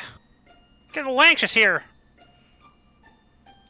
So Tanner turns around and looks over to the only other elf. I'm gonna say, well, magic isn't really my bag. That's kind of why I'm here to petition the witch. But I'd say either the glee one, maybe the one mental potion will undo another mental potion, and the other one is the one we took before, the restorative. It made us bigger, but maybe it'll fix other things as the side effect. I don't know. You're the healer. I mean, I can do it. I'm just not in. I'm gonna quickly go over to the ingredient shelf, and is there actually like a knife ear? No, there is. You've already figured it out. Hmm? The ingredients there were. No. Go on. What did you say? Elf. Elf ear, isn't it? It was like a slang for an elf's ear, I thought. It is. Yeah. A Knife knife ear is is an elf. blade. I'm pretty Got a sure we slur. figured out all the ingredients last time. We did. There was elf. So if skin. somebody wrote it down, we should have all that. But it's just Yeah, a matter yeah. of figuring out which potion. I think. Well, I posted the one, the that would be the ratty. Oh, Jesus. Here, I got the. I mean, the problem is as Ember, I wouldn't remember this anymore, so I can't really. Hmm. Like I can go in our log and I have them all listed, but I don't know. That's kind of cheating. No, it wasn't there, was it? No. Guess you'll have to get it yourself somehow. Would any of us remember, considering how short a time ago it was, in game time? Yeah, I'd say you do know that knife ear flayed means elf skin. Yeah. A finger of a wizard is quite literally possibly a finger of a wizard. A lack They lack any moisture but still give stings. I don't think you figured that one out. A few of those tiny white round things, you definitely didn't figure that one out, but you have seen tiny white round things. Oh no, there is elf skin there. Is there? Yeah, Oh yeah, there it is.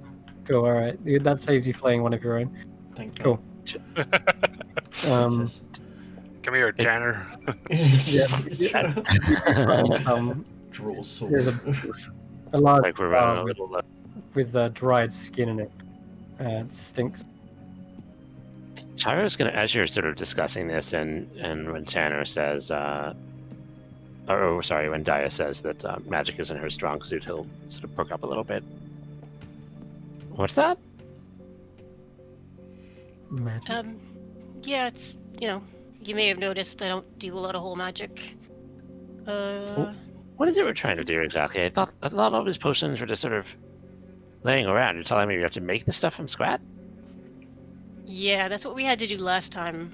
There was a book with some potions recipes and a bunch of ingredients all over the place, and we sort of had to figure out how to interpret the recipes according to this witchy code.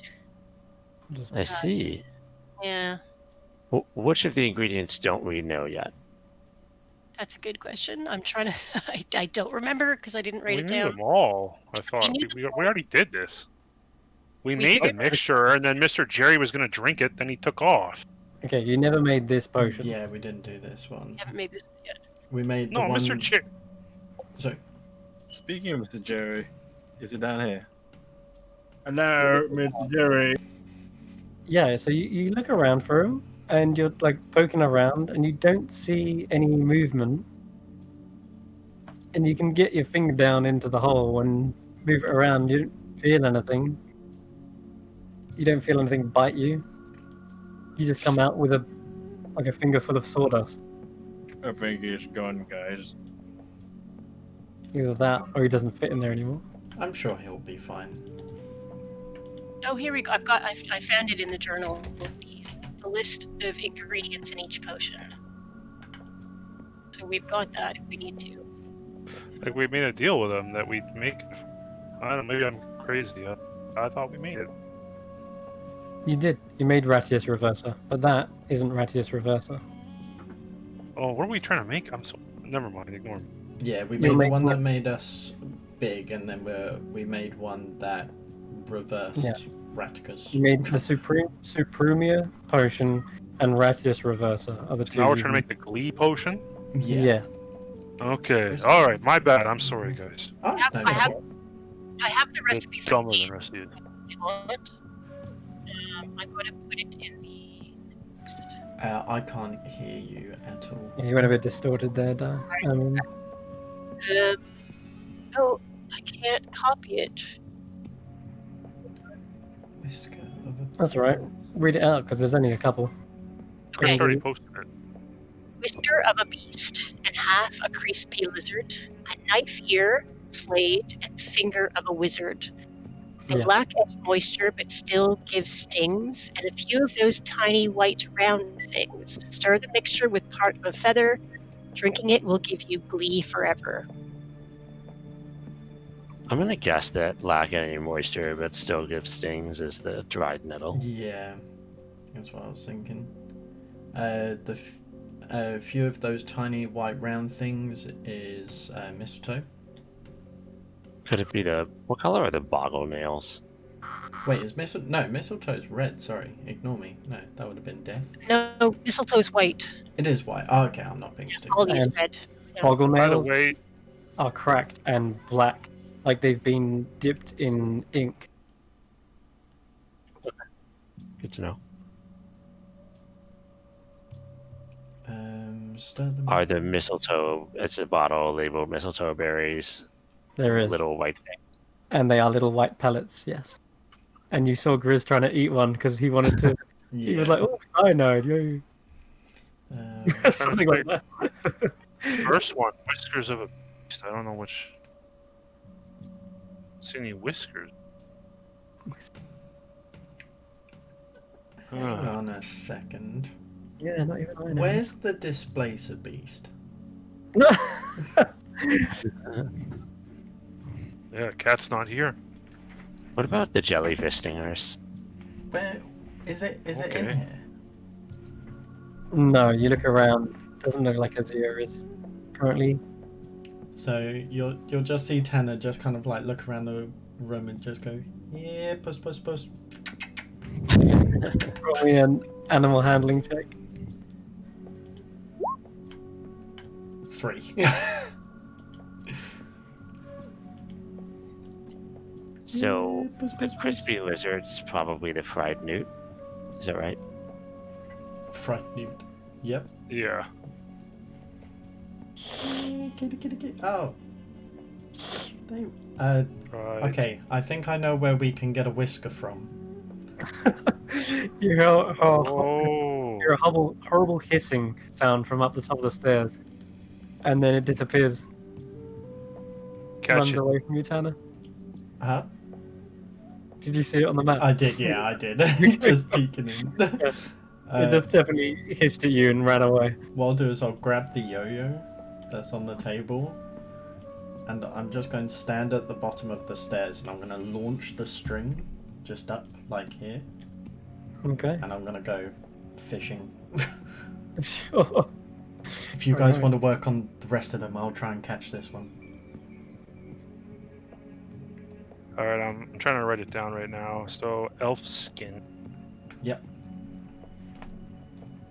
Elf skin, number 3. Number 4 is clue. Finger of a Uh, wizard. No. Finger of a Um, wizard. They lack any moisture but still give stings. It's going to be dried metals. Mm-hmm. What's a finger of a wizard? What's that? Tyro clutches his fingers protectively. It's going to be a euphemism for something. Yeah. I don't remember what. Not what meat, jellyfish thing. I Tara, don't see a I give up finger of the- a wizard on here, man. Tyro, can you come here? No. the ingredients that we have, Derek? Sorry. Fried Newton elf skin so far. Number 4, a finger of a wizard. I don't know what that would be other than literal interpretation. Boggle nails? What's a boggle? Didn't we have a list of the ingredients that were like in the hut that were in this Yeah. group? Yeah, that's what's in Roll20. Oh, Di, Okay, where is that? are you not seeing my messages? Because I have copied and pasted it all. Chris Uh, posted the whole chat. I'm seeing your messages in Roll20. Is that? That's the ones. Yeah, yeah. I even pasted the actual Song. riddle before you even said it aloud. I don't know whether you was. If you don't see it, maybe just refresh. But anyway. Sorry, I can't hear you. I put it in. Discord, Okay, yeah. great. Thank you. Okay. What's a boggle? Boggle nails? Yeah, that's what I was saying. What's a boggle? What is a boggle? You've Boggle. actually heard. Snurg mention a boggle before. Jellyfish stingers. Jellyfish stingers is number 5, guys. Hmm. You can roll an Arcana check to see what a boggle is. Boggle is a game in 6. which you use dice. to, Tiny round things. Sorry, who's rolling an Arcana check? Anyone who wants to know what a boggle is. 7. Never heard of it. 23. Sorry, you've heard of them. In fact, I think you may have even seen one around the hut. They are very reclusive. They stick to the shadows, and even when you corner them, you've seen them disappear and vanish and teleport through walls and such. They look like, I guess, a small goblin that's been like rolled around in ink or soot, and they hide in the shadows because they're just as hard to see in the Fish shadow. eye. But they are very shy, and they often leave quite a bit of mess wherever they go. And I think you've even heard Snurg mention it before, saying that you left more mess than a boggle when you were leaving like those trail of those crawling claws everywhere. but you're not sure what they are or what purpose they serve within the hut, because they definitely don't seem to be useful in any way whatsoever. They're just little pests. They're like vermin within the hut itself, and they're incredibly hard to catch, like I said. Okay. But yeah, you've only ever seen them on their own as well. Perhaps there's only ever one. They're lonely creatures, whatever they are. Okay, so I've solved all 6 except for 1 and 4. So I've solved 2 of the 6. Sorry, 4 of the 6. 1 is a whisker of a beast. I don't know what that means. And 4, they lack any moisture, but still that's a jellyfish. So we need a finger of a wizard. So What we if, need what if the whisker finger of of a a wizard. beast is the jellyfish? no. That's the they lack any moisture, but still give stings. That's the Oh, I thought jellyfish, that think. was dried nettles. Yeah, that's dried Oh. nettles. Oh, I got it wrong then. Okay, my bad. I mean, jellyfish stingers are like the tentacle things, and that's kind of like their whiskers. That's what I was thinking. Tanner, you Okay. still trying to get this whisker? Yeah. Okay, you step up the stairs and go around the corner, and you definitely hear the creature, the beast, kind of hissing and sort of does that horrible sound, and then rushes away and up into the door. Try to rush off. It doesn't seem to be working.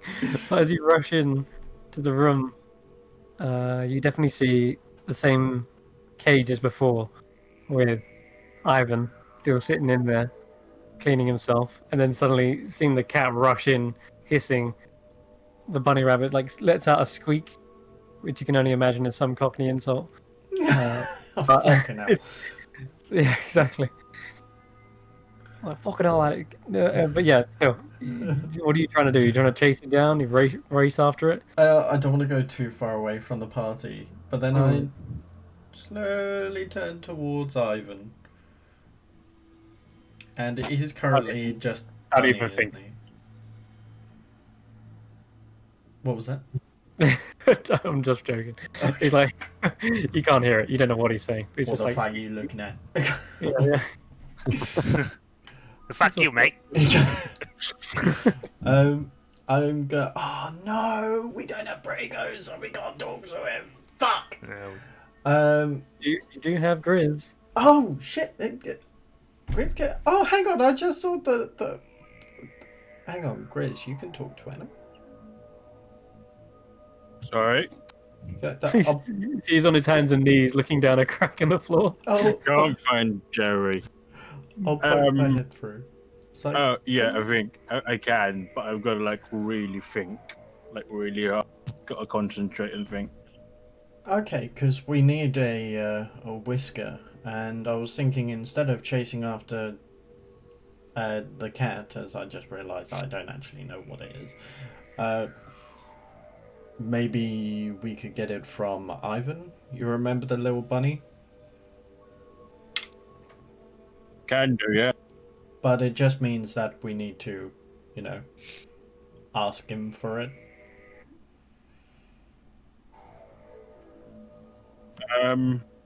Sure.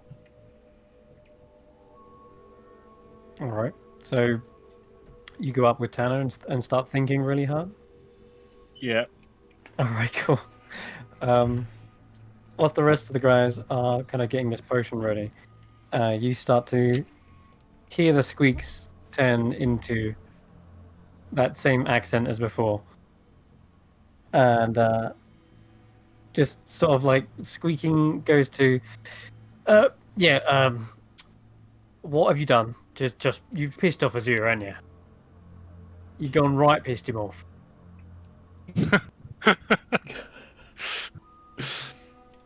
What's he saying, Chris?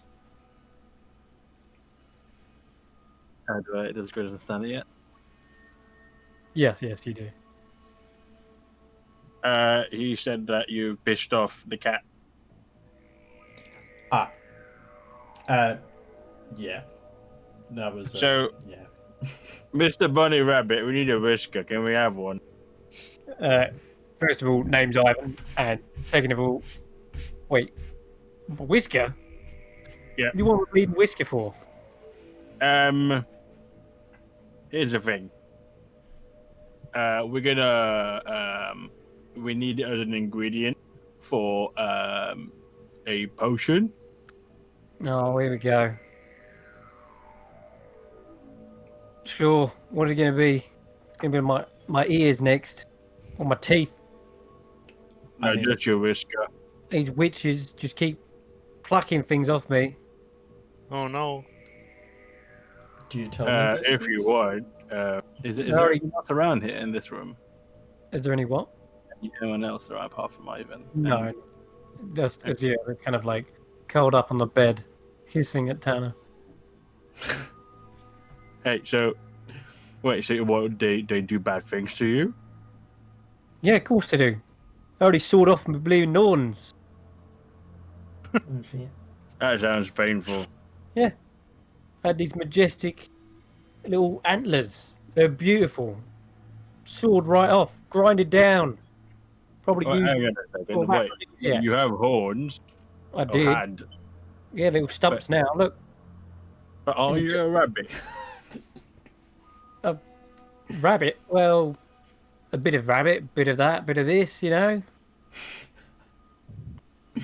Okay. Well, I tell you what. If you want, I don't really like it when things get hurt. You can come with me if you want. Yeah. Let me out.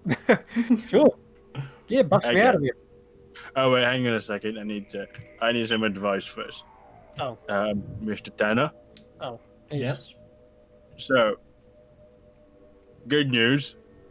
Well, I have some good news and some bad news. Okay. Good news is, Mr. Ivan here will give us some whiskers. But even better news, he can come with us. Yeah.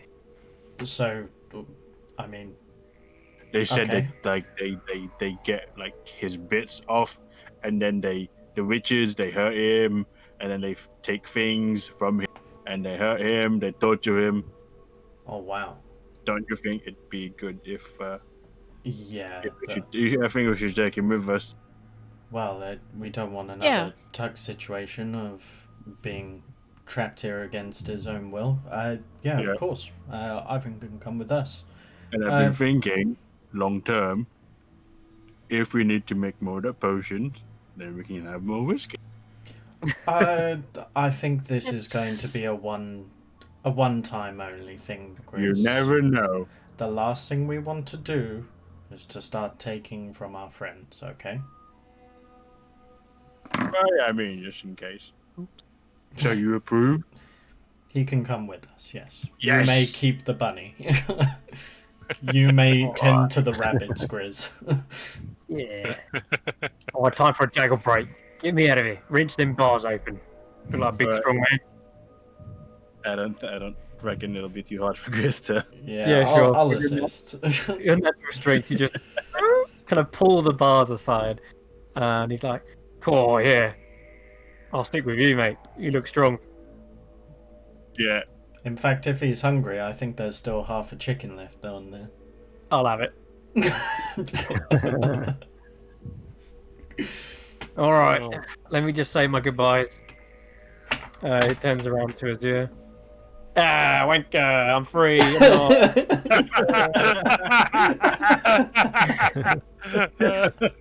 You said I'd never get out of here. Look at me now, free. Ah. All right, let's go. Okay. So you take this tiny little bunny downstairs, and sure enough, he plucks one of his own little whiskers for you. He's like, oh, Fuck you, I'm Millwall. There we go. And I'll even give him like a very miniature like cure wounds just to get rid of the pain straight away. oh, that's cute. All right, sure, yeah. I was looking a bit It's just like a little bit in the pinky, just like poke. cool. All right then. So I'll bring him back down. I think you all saw the token last time, but I don't think Tyro has. have you not? No. Okay, brilliant. So hold on. So this is the little bunny that is brought down the steps, and see, he's almost adorable until you hear his mouth open up. And I think Tara, you can speak with small beasts as well, can't you? Yeah. Yeah. We spoke to him before in the let's Yeah, I think you did talk to him. Yeah, yeah. But as you see, he's feeding him this bit of chicken as some sort of payment for his whiskers. Yeah, you see his form change. His white goes a stark. Sorry, his fur goes a stark white. Teeth suddenly elongate, and you see tiny little stubs of horns appear. His ears flare back, and he chomps into the meat with this hideous, horrible face. It's super intense. That's the stuff of nightmares, like. Yeah. I'm Here's a the cockney, I'm a cockney.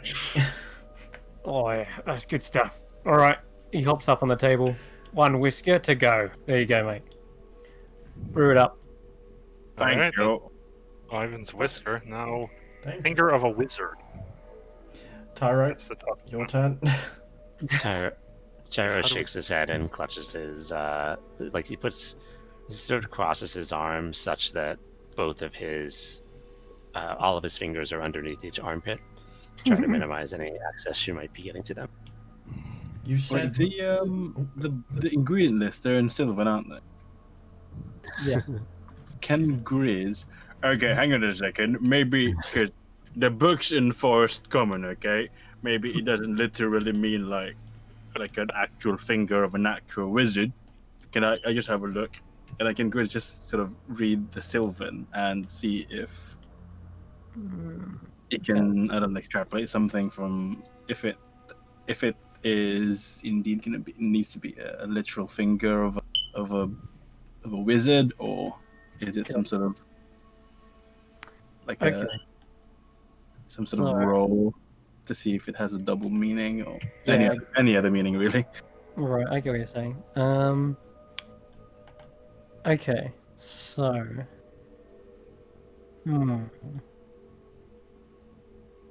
Yeah, okay, I'm trying to think what check this would be. Something intelligence based for. Oh yeah. Let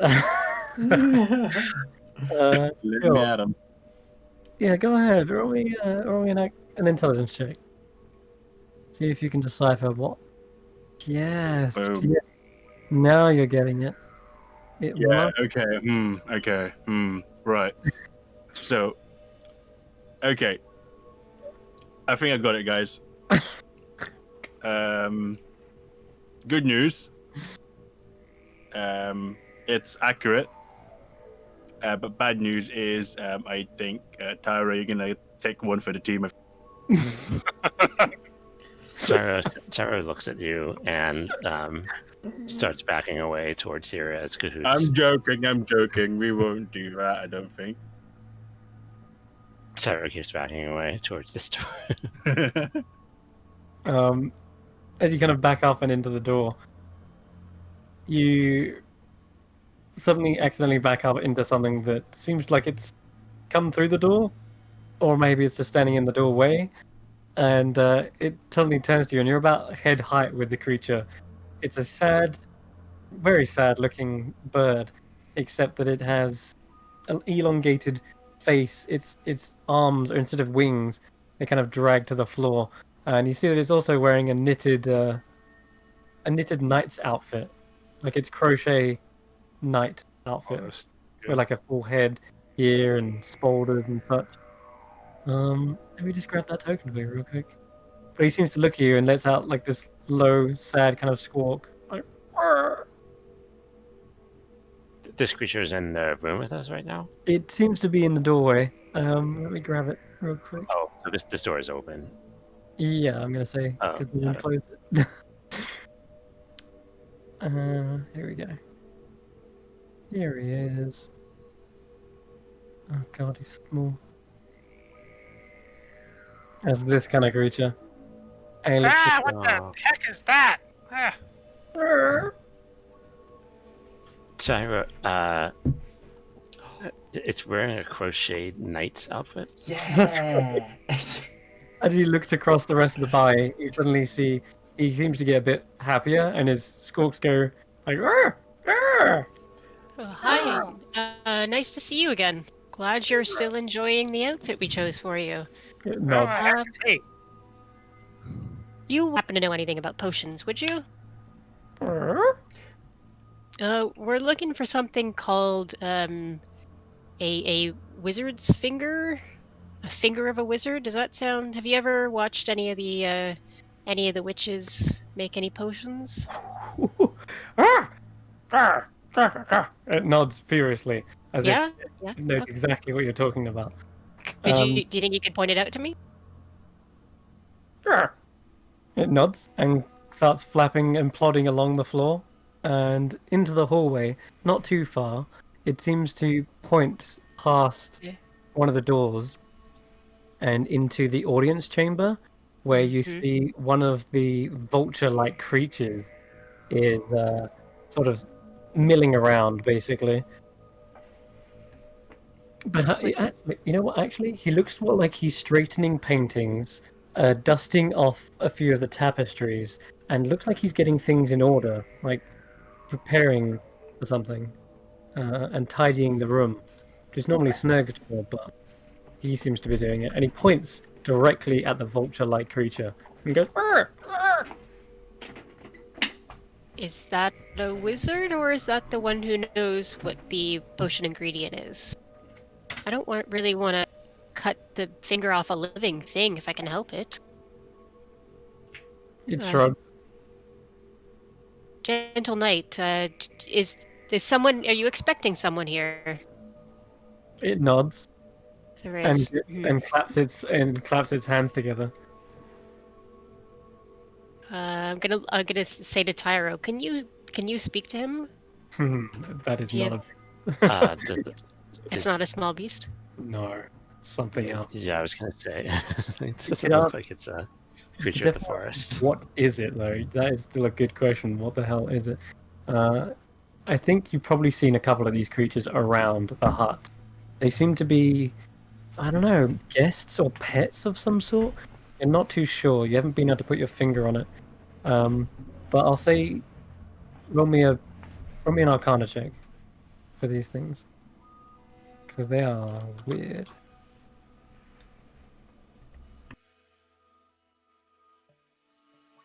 And tell me the result as well. What was that? I'm sorry. Tell me the result. It's 12. Oh, 12. Okay. You're really not too sure. They just have a kind of mutated look about them. Like they resemble chickens, that's as much as you can tell. But perhaps they were mutated by some foul, weird magic. Tyro scrunches his face a little bit and turns to Daya and says, "Have you established a rapport with these things?" Well, of a sort. We never got its name, and we never quite figured out if it was a guest or a servant of the Mother of Bones. But we ran into this one in one of the games rooms, and it was admiring itself in a mirror in a room in a wardrobe full of clothes. So we gave it the clothes you see here, and it seemed very happy with that. And it led us into another room, and we never saw it again. Him or them. Pardon, I'm not sure the appropriate gender, but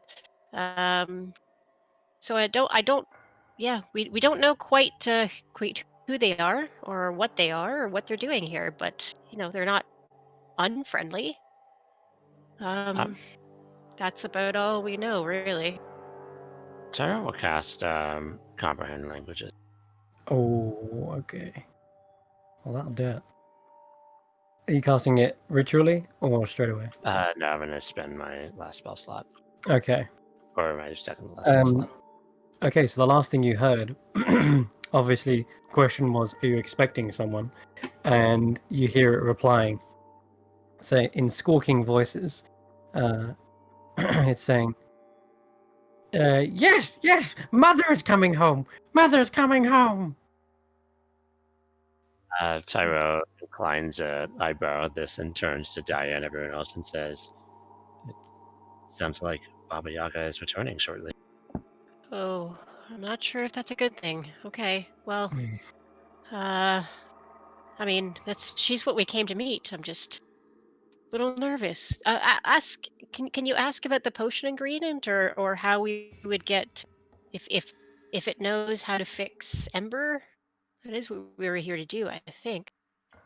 Tyro nods uh, and says to the creature, I hope I'm addressing you correctly, but we're interested in understanding how to help our friend who imbibed some of the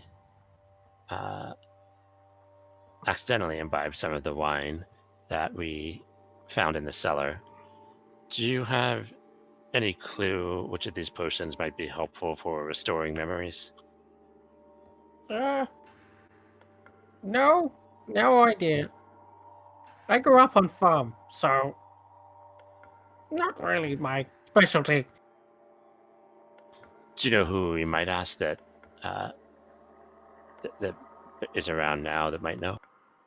Well, one of the one of one of the sisters, maybe. Okay. One of Any the idea what? Before, when you were referring to the finger of a lizard, you pointed at your compatriot over there. Is he someone who would know the answer, or were you suggesting that we actually obtain that item from him? You asked for wizard finger, yes? That is what the ingredients that we were looking at were calling for, yes. Nagpa's wizard. Nagpas have claws and fingers. Magpie? Nagpa, yes.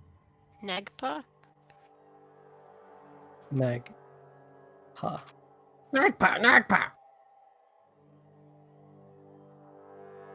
Nagpa. Oh, do you think they? Oh, I'm not. I can't hear and understand this. Never mind. Sorry, Tara will turn Oh. back to Daya and say, well, they're calling themselves a Nagpa, and they're saying that they are wizards and might have fingers. Maybe I could Claw-like we ask fingers. it for part of a nail? Yeah, Maybe not cut the his whole nail finger. off Just and to we could trim cut the of it. nails. I Hey, maybe you where's could my ask. gold? Hmm. I love that in the back. Oh yeah. Yeah, you have no idea where your girl's gone.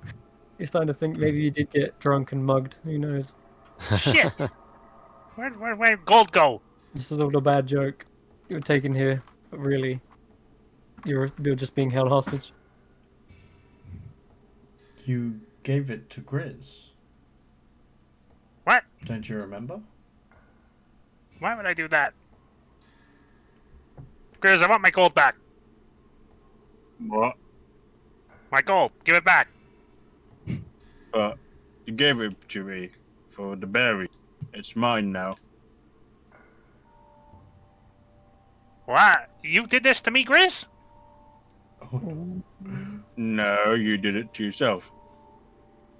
You wanted my That's- berries. I said I wanted to save it just in case somebody else joined us because traditions and stuff. But then you obviously made an offer that I couldn't refuse. So no backsies. Unfortunately, that is true. You did give him your gold. Yeah, deal's a deal, I guess. That's fair. My apologies, Grizz, for the confusion. Guess I'll have to, I mean, that doesn't seem like the gold doing much around here anyways, but yeah, I guess If you want, okay. kind of screwed If myself you up. want, I can give you some gold. If you can give me some gold back, 'cause It's okay, Grizz. Deal's a deal. If we made a contract, then that's fair. I must have made a mistake. I guess it's okay. It's not important. Not important. I really would like to get my memory back, though. That's a pressing need here. If we could cut one of his fingers off or something. I don't know. This Possibly. doesn't feel so good. Alternately, we could just try one of the two ingredients that are referred to as being nails. Or there's the boggle nails and the beetle toes. I mean, I don't know if boggle or beetle is either a euphemism for wizard, but we tried a potion before without knowing. It's like a I'm box. kind of over trying things that I'm not sure what they are in here. What? Maybe we. Go ahead. Sorry. Oh no, maybe we can ask. No, never mind. I was going to say Cahoots or Ivan to do it, but that would be cruel. I'd try it myself, I guess, if there's no other option. I don't see what other options we have, to be frank.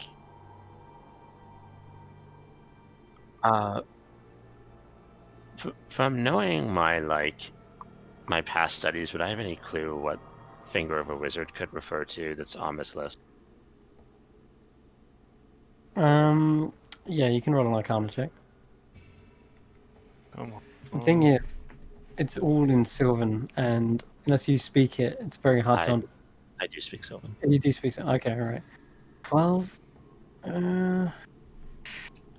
Not sure. I think the closest thing you thought maybe is wizards were once like early magicians pulling a rabbit out of a hat, rabbit's feet. That's the only loose one you can think of. Hey, come here, Ivan. No, there is actually rabbit's feet in there, but that's you're sure. Like you know when you come up with that idea and then you're like, no, it can't be that. That's kind of how you came across there. It's not really super sound, is it? Will a healing spell repair a finger if I cut it off? There are healing spells that can do that. Normally lost limbs need to be regenerated, but a healing spell can restore wounds and things if they have been damaged. But usually if something is lost, it is usually gone. But it would definitely heal the wound for sure. But if you haven't put a piece, right? So if you put the piece next to it, then you would heal the wound in between. But it wouldn't heal it without a very high level spell. Usually, you've heard of druids, perhaps, who are powerful enough to restore limbs, but A level 7 druid spell. Oh my god, Sage? Maybe? Oh. That might work. Yeah. That might work. I'm just looking try through it, and Yep. there was only two there that kind of spoke up to me, and that was Sage and what's knotweed? knotweed. It's like stuff you get in what is it? In like the desert kind of biomes. They are Tumbleweed? Like tumbleweed? kind of like tumbleweed. Yeah, we'll say close enough. Okay, yeah, it's not that. Sage.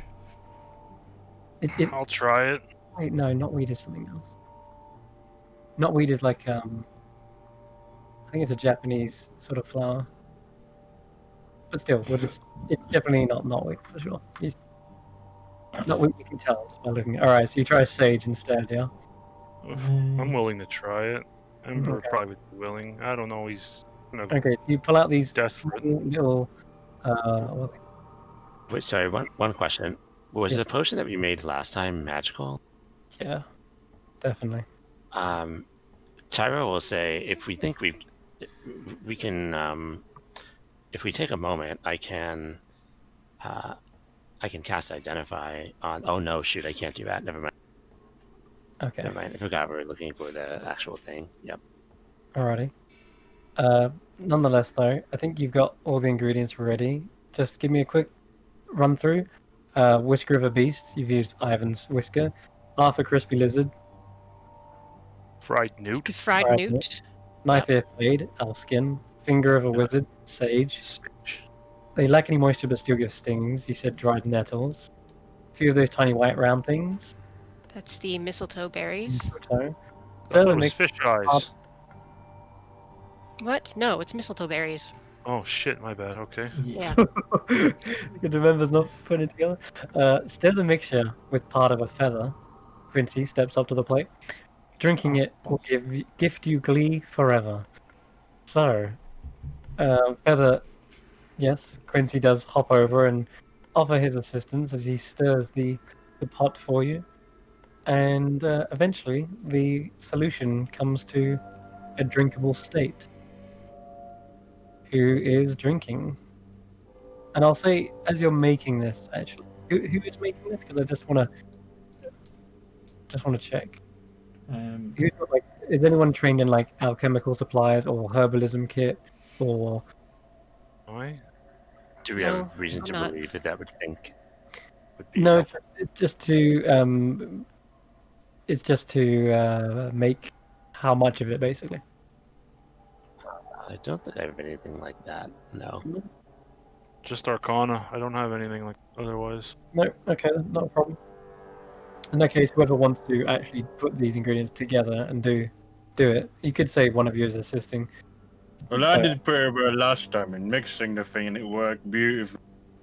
Sure. I There's- think I might have more of a delicate hand. Yeah, Whereas Tara as will much help as with we that. loved it. Okay, fine. You can assist. I'll say Grizz's help. Yeah, So- Grizz is like, we give him a spoon and just say like, It's stir fine. this pot. This is, and it's just like, I don't know, rice or something. Right, that's right. And yeah, we're that's just nothing to looking do with it. around, kind of paranoid, really anxious, like really not happy. Okay, alright. Well, you begin stirring and stirring, and Grizz is starting to wonder when you actually add your part, which you've been stirring, but turns out perhaps Dana was just keeping you busy the whole time. But anyway, regardless, I'll consider it assistance. We'll say roll. Well, there's no proficiency, so you just got a straight either intelligence or dex, I guess. Yeah, no, we're gonna go with dex. I'm bad at both these things. Why did I do it? Yeah, I would really like to Tyro do it. Tara, do you want to take over? Yeah, Oh sure. my God. I'll assist. Yeah, as you sort of step up to it, Tyro's like, that's not exactly how you stir a potion brew, and I'll kind of be like, Sorry, hey, it's very difficult maybe there to. you can help with. It's very difficult with like short movements in heavy armor and trying to do it quickly. So Mhm. This isn't to see if you fail or succeed in making said potion. This is simply to see how well you do it. And And this is you want me to you want me to roll an intelligence check? yep, just a flat intelligence, not save. 23. Oh, Oh, I'm sorry, that's a saving throw. Intelligence check. Yeah. Okay. 23 Alright. again. 23 still. Yeah, sure. Yeah, what would have been?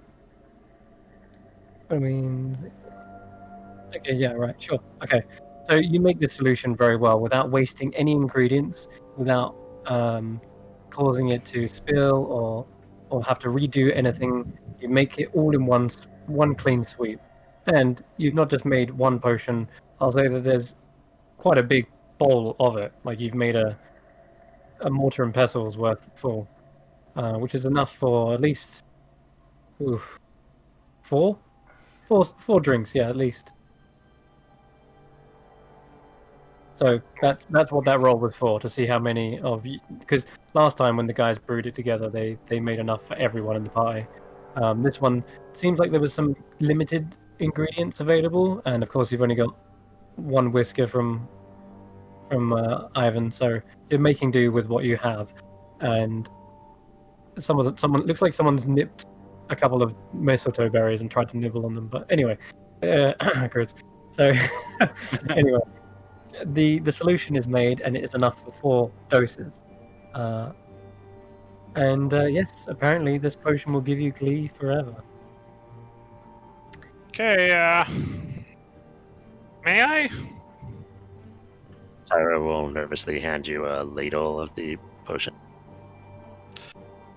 Yeah, very well, I will grab my necklace and just kind of hold it firm, kind of really hoping that things will be kind of more not insane. And one swift gulp, down it All goes. right. Mm. Okay, so as you're glugging it down, you're willingly ingesting this potion. So I'm not going to roll a con save for this. In fact, rather than con, I'm going to make this a wisdom save. Mm. Because as you start downing it, it seems to start having a mental effect, and that's a failure. You suddenly see a smirk appear on Ember's face. A smirk that grows into a large, goofy grin. His mouth suddenly opens and lets loose a, I guess, ear-piercing laughter that just echoes around and into the room. And he starts just tipping his head back, holding his chest, holding his sides as he's falling into a laughing fit. He falls backwards away from the table, knocking the stool over and landing, rolling back on his on his back, and he's just rolling from side to side in an absolute laughing fit. Does Oh, this, because I have this spell, does this look like it's mimicking the effect of hideous laughter? It is 100% hideous laughter. I sort of sigh and lean Fuck. down as I start shaking him. Okay, you shake him out of it, yeah. What the heck was that? Let me just check. Okay, you do need to make another wisdom save. Okay. It is not my forte. Fails again. At this point, a broom comes over and seeing you're making a mess, starts to thwack you. Ah, stop that! It hit. Deflect protection. That's the one. Okay. I'll try to shoo the broom aside. There we go. Right, what's your DC? What's your AC? Only 11. 15. 15. 14. Okay. 40. 14 with the major. Okay, alright. And then that fails. And you get thwacked, but you see Tanner intercept it and push the broom away. But you can roll another wisdom save. God. Come on. Still in a laughing fit. For God's sake, Ember, just come to your senses. And I'm going to cast Bless on him. And that's my last spell. Your last spell. I'm Alright, also cool. pretty much I got one left. Yeah. Still laughing, still screaming, like hysterics. You are, and I think at this point, your laughter is enough that it echoes up and into the halls, gaining the attention of someone. You start to hear footsteps coming down the stairs. Oh no. Yeah. Come on, now's the time to come to your senses. Okay, let's Roll try one last wisdom save. I'll Plus D4. while I'm Plus D4. That's literally the DC right there. Yeah. DC was 15, but yes, you scrape on through, and as you kind of being shook, you're being shook around by Tyro. Tanner is laying on his hands are aglow. Finally, you come to, and you realize your ribs hurt, your face hurts from the laughter, but you are out of that. But what? What was that? The spell has worn off, and there are still 3 doses of which still lie within the mortar and pestle. Yes. I don't think that's the solution to my problem. Unfortunately. Wait, is he still? Do you remember anything from the hut? Do you remember Tux? No, Bath? and I still feel incredibly afraid as well. This place is really scary. Whoa, who are you? Ah! Oh. Okay, so that was probably not the right question. Here? Uh. Making a mess, throwing around ingredients. Pick up that stool. Who are you? Ember Cinderborn. Greetings, friend. We are guests of the Mother of Witches, and we're hoping to make a potion here to cure our friend of an unfortunate magical effect. We were going to clean up as soon as we were done, I assure you. You see Azure hissing. Seems Azure doesn't like you very much. What have you been Azure? doing? You haven't hurt my kitty, have you? No. No. Not. No, we would never hurt an animal. I might have accidentally startled it earlier, so I do apologize, and I'll just bow my head. She lets the cat jump onto the table, and you see Ivan suddenly scamper away and try to jump and hide in Grizz's cloak. I'm gonna quickly.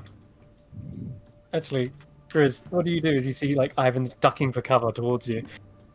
I hide him. Okay, roll me a sleight of hand. Asking the barbarian to make a sleight of hand. Oh, That's really good. Oh, that's pretty good. hold up. You just check your passive perception. You beat it. All right. So you quick get in. You see the owl spread its wings as Cahoots sort of makes a makeshift sort of screen for him and like waddles from side to side to get him to jump from the table and into Grizz's cloak. And you see a little bunny face just underneath the bear skin. Like the bunny is wearing the bear face. Anyway, she comes around and says, Someone's been moving my lovely owl. I see you have one yourself. Who's this? Who does this belong to? Tyro will step up. It's a table taller than he is. just as you're like head over it, just about. Yeah, he'll kind of like prop himself up a little bit and say, "That's me. Ah, This is such a good. pretty bird. Would you like to pet him?"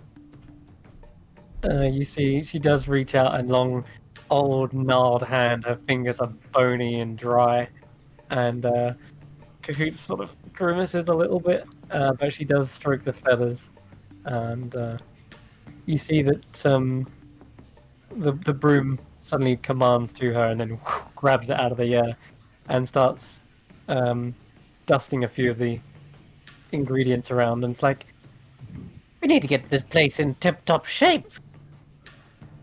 Well, perhaps I could help you. Tyro is going to cast Unseen Servant.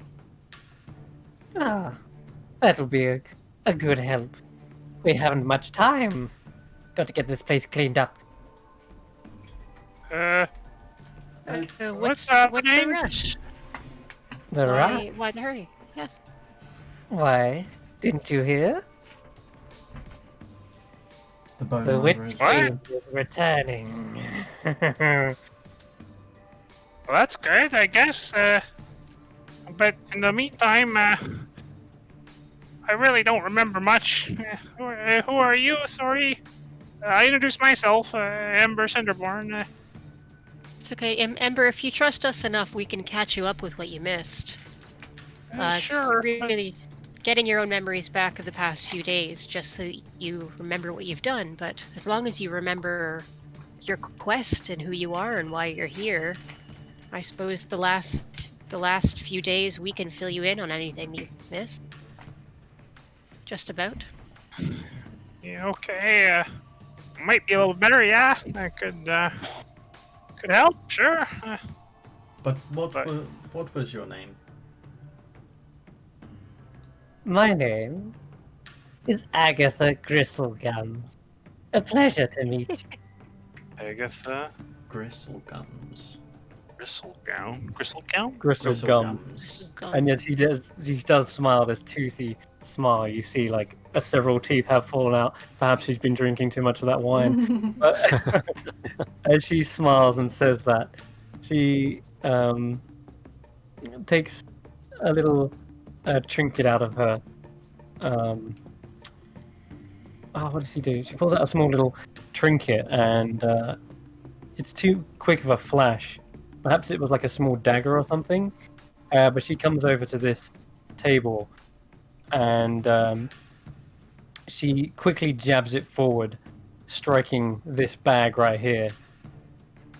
And suddenly the bag vanishes, like pulls in on itself, and disappears. And she says, "Can't be leaving that around." Oh my god! Abiyaga hates those. What just happened? She stabs this bag and it just vanishes. Disappears. Oh, another mimic. Not a mimic. It seems like it's Oh, I don't know. puffed into nothing. Okay. Like the bag was never there and never existed. In fact, as the bag goes away from your vision, you're even struggling to remember the details of what that bag even looked like. The dimensions, the color, all of that's fading away as if it was once a dream to you. And you've just can't even remember there was a bag at all. In fact, no, these things weren't stitching a bag. They were just probably making some fabrics. Who knows? Whatever it was, it feels like that bag has just been erased from your memory and was never there. And you quickly see her tuck away the dagger again, and she's like, "Well, Intriguing way get of ready. tidying up. indeed, if you wish to have an audience with her, you'll need to get in line." Anyway, to Very jump to the well. head of the Where line. where do we line up? Why, the We were- Grand Hall, of course.